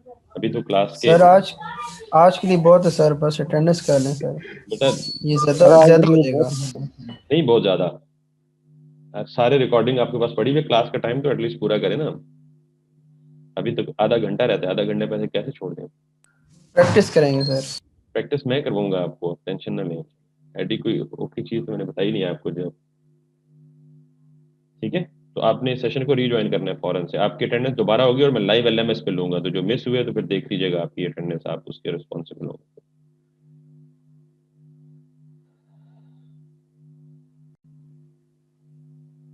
जी। सो हमारा जो अभी तक फ्लो था ना, वो बड़ा सिंपल सा था कि हमने यूजर डिफाइंड फंक्शन पहले देखा कि कैसे डिफाइन करते हैं, which most of you already know कि how to define a user defined function. C plus plus में उसमें सिर्फ एक फर्क था, सी प्लस प्लस में यहाँ हम कोई डाटा टाइप दे देते, यहाँ डाटा टाइप नहीं होती, यहाँ हम सिंपली फंक्शन का कीवर्ड देते हैं। बाकी उसके अंदर जो मैंने लॉजिक यूज की है वो वही यूज की है जो यहाँ सिंपल पहले एक्सप्लेन की है अलग से वन बाय वन। और इसके बाद हमने एक कॉन्सेप्ट पढ़ा है जिस पे आपने फोकस करना है कि हम किसी भी डॉक्यूमेंट में मौजूद किसी भी एलिमेंट तक कैसे पहुंचते हैं और उसमें से वैल्यू कैसे निकालते हैं, और या उसमें वैल्यू कैसे रखते हैं या प्लेस करते हैं। ये दो तरीके हमने पढ़े हैं। तो वैल्यू निकालने के, अगर इनपुट एलिमेंट है तो उसमें से वैल्यू निकालने का तरीका ये है, और अगर कोई नॉन इनपुट एलिमेंट है यानी कोई अदर टेक्सचुअल एलिमेंट है HTML का, तो उसके अंदर से वैल्यू एक्सट्रैक्ट करने का ये तरीका है डॉट इनर टेक्स्ट। नाउ ये चीज़ें तो हो गई और ये अपनी जगह इंपॉर्टेंट है डेफिनेटली। अब हम एक नया कॉन्सेप्ट पढ़ने जा रहे हैं, दैट इज अरेज। इनफैक्ट नया जावास्क्रिप्ट में नया है, बाकी अरेज का कॉन्सेप्ट भी बिल्कुल वही है जो आपने सिंपली पढ़ा होगा सी प्लस प्लस में, या बाकी अगर कोई लैंग्वेज या प्रोग्रामिंग लैंग्वेज पढ़ी है तो। बट स्टिल अगर कोई नहीं पढ़ी या आपको याद नहीं है, आपको आती नहीं है, तो आई will be explaining it from the very start. let me have a brief explanation over here on the whiteboard first. कि अब हमने बेसिकली जब हम वेरिएबल डिक्लेयर करते हैं ना, यहाँ जब हम ये कहते हैं कि जी हमारे पास एक वेरिएबल है विद var a, तो मेमोरी में या रैम में बेसिकली ये कैसे ऑर्गेनाइज होता है। Main memory consist of large number of consecutive memory blocks. You might have already heard it from me or from somebody else in fact who taught you programming. तो अब जब var a का मतलब ये होता है कि मेमोरी में हमने a नाम की एक जगह रिजर्व कर ली, और अगर हमें इसमें कोई वैल्यू प्लेस करनी है, लेट्स सपोज 10, तो इसका मतलब ये है कि ये जो वैल्यू है it has been placed inside the location with name a। So यहाँ पे ये 10 आ गई। तो ये था सिंपल वेरिएबल का concept. Sometime it is the requirement कि we need to store the set of values, मतलब मोर देन वन वैल्यूज। तो उसका एक तरीका तो ये है कि आप उसके लिए मल्टीपल वेरिएबल्स डिक्लेयर कर दें, 1 2 3 4 5 6 7 8 9 10। लेकिन अब जब 10 वैल्यूज, यानी फॉर एग्जांपल आपने 10 स्टूडेंट्स के मार्क्स को स्टोर करना है, तो it would be quite inconvenient और टाइम टेकिंग कि आप 10 स्टूडेंट्स के लिए 10 वेरिएबल्स डिक्लेयर करें, रीडिक्लेयर करें। रादर उसके लिए आप एक अरे बना लेते हैं, बिल्कुल ऐसे ही जैसे आप सी प्लस प्लस में ये करते थे। इंट कोई भी अरे का नाम, लेट सपोज ARR या XYZ या ABC जो भी, और यहाँ पे उस अरे की लेंथ दे देते थे 10। तो इसका मतलब ये होता था कि आपने 10 वेरिएबल्स डिक्लेयर कर लिए, यानी एक अरे डिक्लेयर कर ली विद 10 लोकेशंस या 10 मेमोरी स्पेसेस। तो इसका मतलब ये होता था कि अब ये बजाय इसके अरे का नाम A पड़ गया और उसका 0 से लेके 0 1 2 3 4 5 अप टू 9। तो इसका मतलब ये था कि ये मेमोरी में आपने 10 लोकेशंस ऑक्यूपाई कर ली 0 से लेके 9 तक। अब किसी भी एक लोकेशन तक टारगेट करना या किसी एक लोकेशन तक पहुंचना था, तो आपने क्या करना था, आप नेम ऑफ द अरे लिखते थे और उसके आगे अरे का इंडेक्स लिखते थे। फॉर एग्जांपल अरे ऑफ 2 लिखते थे, तो इसका मतलब ये वाली मेमोरी स्पेस। तो ये एक कन्वीनियंट वे था कि if you have multiple elements और if you want to store multiple data items in the memory, the better way is to use array instead of using multiple variables with a different names। तो यहाँ आपकी बचत हो जाती थी कि आप 10 वेरिएबल्स डिक्लेयर करने के बजाय एक ही वेरिएबल डिक्लेयर करें और फिर उनको उनके इंडाइसेस के साथ या इंडेक्सेस के साथ एक्सेस करें। अब this is quite interesting and it's going to be quite interesting. यहाँ हम इंट नहीं यूज करते, बार बार हम ये बात कर चुके हैं कि चूंकि ये जावास्क्रिप्ट डायनामिकली टाइप्ड लैंग्वेज है तो हमें खुद से डेटा टाइप देने की जरूरत नहीं पड़ती।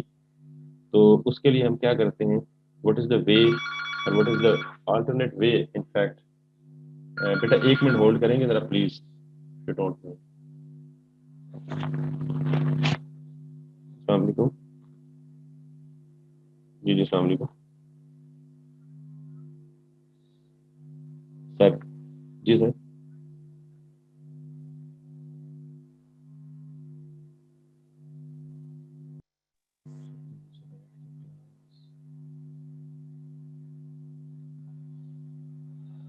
ओके जी।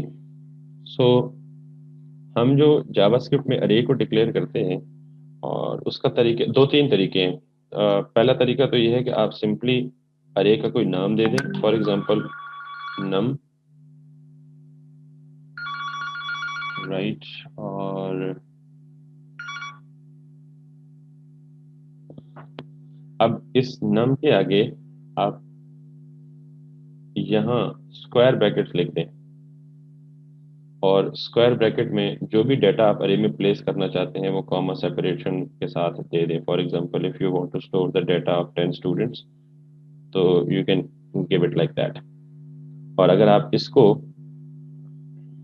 सपोज करना चाहें, डिस्प्ले करना चाहें, तो आप इसको कर सकते हैं डॉक्यूमेंट डॉट राइट और उसमें you can put it like that.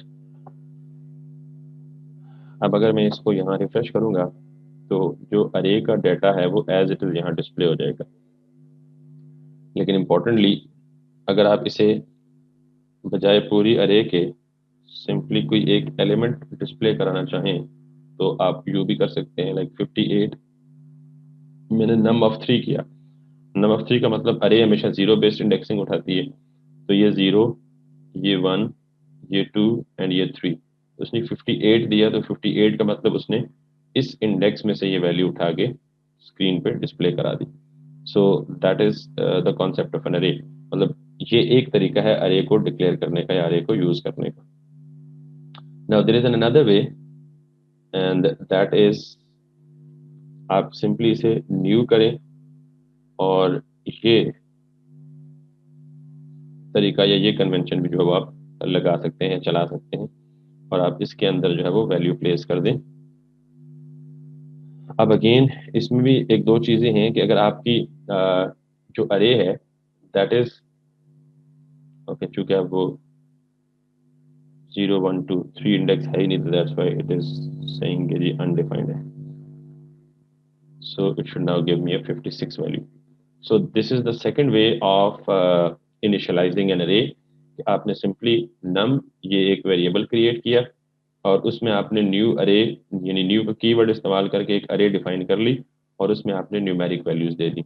अब यहाँ पे अगर आपने कुछ स्ट्रिंग वैल्यूज देनी है तो you can in fact give the string values as well. For example this is one name, again this is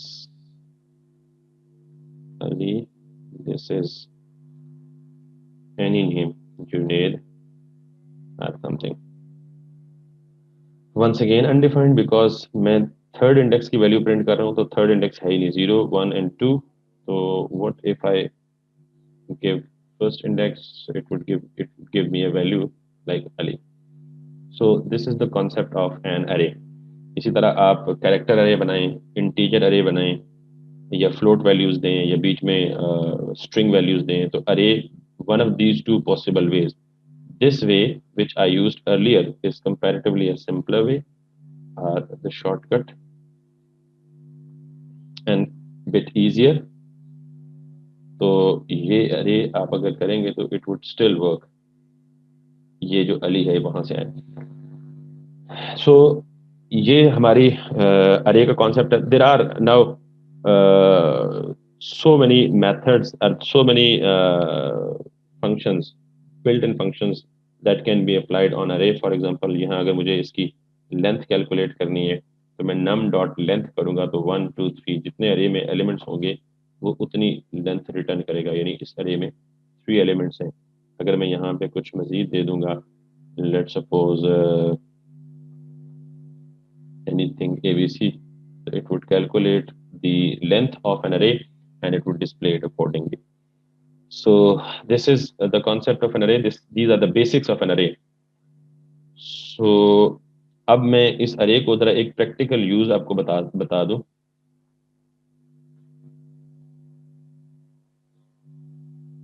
यहाँ तक किसी का कोई सवाल है तो वो पूछ लें। अरेज में किसी को कंफ्यूजन?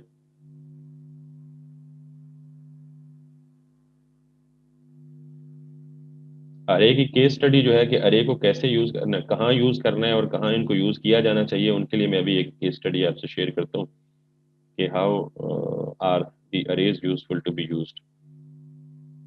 और आई सपोज कि हमने, क्योंकि लास्ट टाइम पेपर की वजह से एक लेक्चर हम ऑलरेडी लेट हैं, तो मेरा आज इस पूरे लेक्चर को लेने का मतलब यही था विदाउट ब्रेक कि हम वो जो लेक्चर एक मिस हुआ है उसको कवर कर लें। एंड आई होप कि वी हैव कवर्ड दैट। मुझे कोई एक बंदा वॉलंटरीली ये बता सकता है, अगर आपके सीआर हैं तो वो बता दें कि थ्योरेटिकल क्लास में जो आपकी थ्योरी चल रही है उसमें कहाँ तक पहुंचे हैं आप, कौन कौन से टॉपिक्स पढ़े? Can you please share?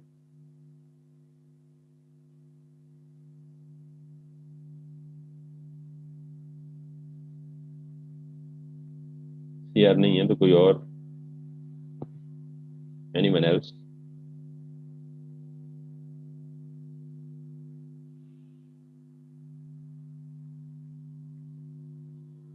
Ji sir जो मैंने लास्ट क्लास ली थी, मैंने आधी ली थी, तो उसमें फॉर इन फॉर ऑफ ये वाले लूप चल रहे थे। लूप चल रहे थे। और कोई बच्चा? जी लूप में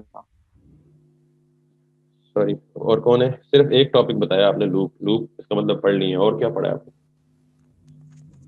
sir data types, variables, strings, loops, arrays. Data types कौन कौन सी पढ़ी है? सर डाटा टाइप्स पढ़नी है, स्ट्रिंग्स और सर ये बाकी 2 चीज़ें पढ़ी हैं सर। कोई ऐसा है जो क्लियरली मुझे डेफिनेट बता सके कि क्या कुछ कवर कर चुके हैं आप?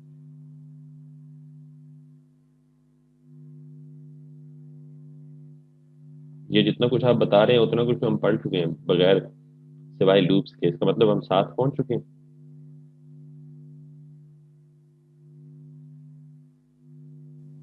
अस्सलाम वालेकुम सर। वालेकुम अस्सलाम बेटा। सर हमने ऑब्जेक्ट्स का पढ़ा है, वेरिएबल्स का पढ़ा है, डाटा टाइप्स, एरेज। हमने सर एरेज में हमने पॉपिंग पुशिंग पढ़ लिया है, स्लाइस का फंक्शन पढ़ लिया, इवेंट्स पढ़ लिए थे हमने। और सर हमने लास्ट क्लास में हमने कंडीशनल स्टेटमेंट्स की थी। थैंक यू बेटा। इसका मतलब ये है कि हमने सिर्फ अरेज पर यूज होने वाले जो फंक्शंस हैं वो अभी तक नहीं पढ़े। जैसे एक तो मैंने पढ़ा दिया लेंथ, जैसे आपने बताया पॉप, पुश, स्लाइस, स्प्लाइस, एक तो वो नहीं पढ़े और एक हमने लूप्स नहीं पढ़ी। बाकी तो जितना कुछ आपने थ्योरी में पढ़ लिया है उतना कुछ हमने कवर कर लिया, बल्कि उससे ज़्यादा कर लिया है।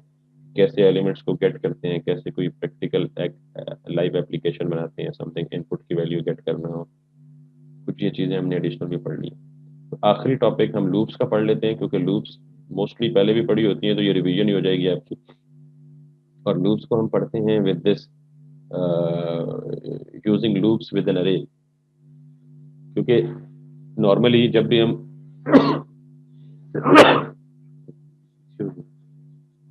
हम अरेज पढ़ते हैं तो अरेज को मैनिपुलेट करने के लिए, यानी फिलिंग एन अरे और प्रिंटिंग एन अरे, उसके लिए हमें साथ में रिक्वायर्ड होता है बेसिकली समथिंग लूप। तो अब अगर मैं इस पर्टिकुलर अरे में सारे वैल्यूज को डिस्प्ले करना है स्क्रीन पे, तो देयर इज अ वे। एक तो ये कि मैं हर एक को अलग अलग जाके डॉक्यूमेंट डॉट राइट करूँ और फिर उसका इंडेक्स मेंशन करूँ। दूसरा तरीका ये है कि मेरे पास 3 लूप्स हैं, फॉर लूप, वाइल लूप और डू वाइल लूप। तो मैं उनको इस्तेमाल करूँ। और फॉर लूप का सिंटैक्स ये है, सिंपली पहले आप काउंटर वेरिएबल की इनिशियलाइजेशन करें स्टार्टिंग फ्रॉम 0, वार आई का मतलब वेरिएबल विच आई या जे या के जो भी वेरिएबल यहाँ लिखें, that is called counter variable. I is less than, अब मुझे नहीं पता कि इस अरे की जो लेंथ है वो कितनी है, तो अभी इस केस में तो पता है 1 2 3 4। फॉर एग्जांपल किसी केस में नहीं भी पता होती तो आप बजाय इसके यहाँ फिक्स नंबर लिखें, यहाँ पे यही तरीका इस्तेमाल करें जो अभी मैंने आपको अरे की लेंथ कैलकुलेट करने का तरीका बताया कि लूप को स्टार्ट करो 0 से और कहाँ तक चलाओ जितनी अरे की लेंथ है। अब ये जो नम डॉट लेंथ है, नम नेम ऑफ एन अरे डॉट लेंथ, इस अरे की लेंथ को कैलकुलेट करेगा। तो जो मेरे पास नंबर आएगा वो 1 2 3 और 4, तो इस अरे की जो लेंथ है वो मुझे 4 रिटर्न करेगा। तो इसका मतलब i इज लेस देन 4। तो लेस देन 4 का मतलब ये 3 चलेगा, लेस देन और इक्वल टू नहीं लिखा मैंने, तो इसका मतलब ये 0 से शुरू करेगा और 3 तक चलेगा, 0 1 2 एंड 3। और उसके बाद मैंने यहाँ लिखा increment which is i plus plus, और उसके बाद मैंने वही चीज यहाँ पे डॉक्यूमेंट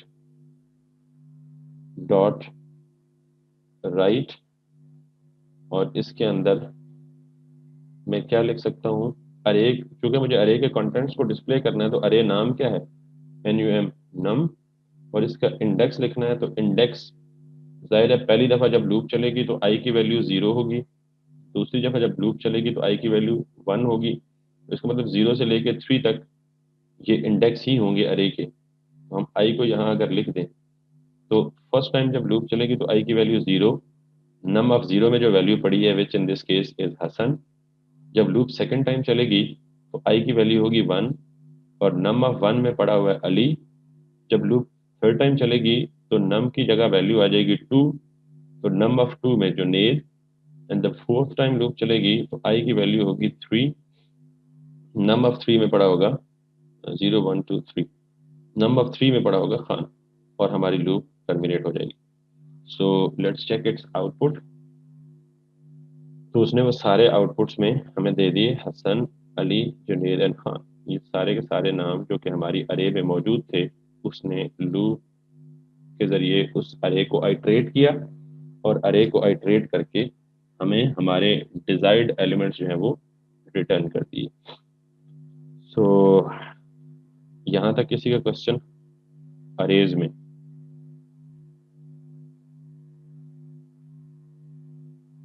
ओके बेटा, मैं I think I should stop here because मुझे लगता है कि आप फेड अप हो गए हैं। लेकिन एक बात बेटा याद रखिएगा कि अगर आपको, मैंने जब कोर्स के शुरू में कहा था कि अगर आपको ज़्यादा सीखना है तो आपको ज़्यादा तेज़ चलना पड़ेगा। अगर कम चलेंगे या स्लो चलेंगे, जैसे आज मुझे बार बार लोग कह रहे थे यहाँ रुक जाए, यहाँ स्टॉप कर दें, तो उसका एक नुकसान होगा। तो वो आप सुन लें, नुकसान क्या होगा फिर आपकी चॉइस है कि नेक्स्ट लेक्चर में मुझे कहेंगे तो मैं तेज़ चलूंगा, कहेंगे तो स्लो चलूंगा। वो नुकसान ये है कि अगर हम स्लो चलेंगे तो शायद इस पूरे मिड के बाद का जो पोर्शन रहता है सेमेस्टर का, इसमें जावास्क्रिप्ट कवर अप कर पाएंगे। लेकिन अगर थोड़ा सा फास्ट चलेंगे उसके लिए आपको थोड़ी मतलब एक्स्ट्रा टाइम देना पड़ेगा। तो उसका फायदा ये होगा कि हम PHP जो सर्वर साइड स्क्रिप्टिंग है हम उसको भी स्टार्ट कर सकते हैं और उसका भी कुछ पोर्शन जो हम पढ़ लेंगे। तो now it's on you totally, यदि क्या आप थोड़ा सा तेज चल के आप उसको भी कवर करना चाहते हैं इसी कोर्स के बीच में, या आप इनफैक्ट इसी को ड्रैग करके प्रोलॉन्ग करना चाहते हैं और सेमेस्टर के एंड तक चाहते हैं कि जावास्क्रिप्ट भी होती, ये आपकी चॉइस है। तो मैं ये रिकमेंड करूंगा कि हम थोड़ा सा तेज चलें इसी पेज से जिसका आज हम चलें, ताकि हम बैकएंड की कुछ चीज़ें भी पढ़ लें। लेकिन अगेन इन सारी चीज़ों के साथ एक चीज़ की एश्योरिटी है होनी चाहिए कि जो हम पढ़ें वो सुथरा पढ़ें, यानी वो हमें आए भी। ऐसा नहीं है कि बहुत जल्दी कर लें, बहुत तेज़ पढ़ लें और आए कुछ भी नहीं है at the end of the day, तो फ़ायदा उसका भी नहीं है। तो इसलिए you are the better decision makers के जिन्होंने मुझे बताना है कि what to do in the next lecture. तो नेक्स्ट लेक्चर में आपने असाइनमेंट भी सबमिट करानी है और इंशाल्लाह मज़ीद यहाँ से आगे चलेंगे। रिकॉर्डेड लेक्चर्स आपको भी LMS पे मिल जाएंगे इंशाल्लाह। मज़ीद किसी का सवाल है, कोई क्यूरी, कोई कंसर्न, तो वो पूछ लें आप 1-2 मिनट में और फिर हम इसे एंड करते हैं।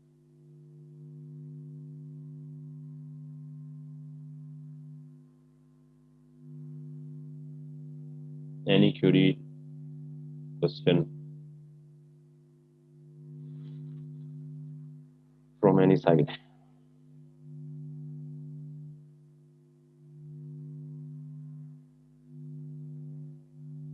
कोई नहीं जी?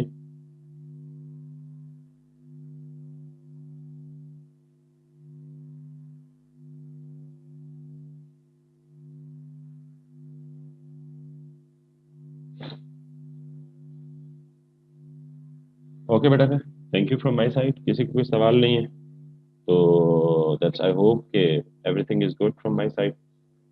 इंशाल्लाह I will see you in the next lecture. अल्लाह हाफिज़ एंड अस्सलाम वालेकुम।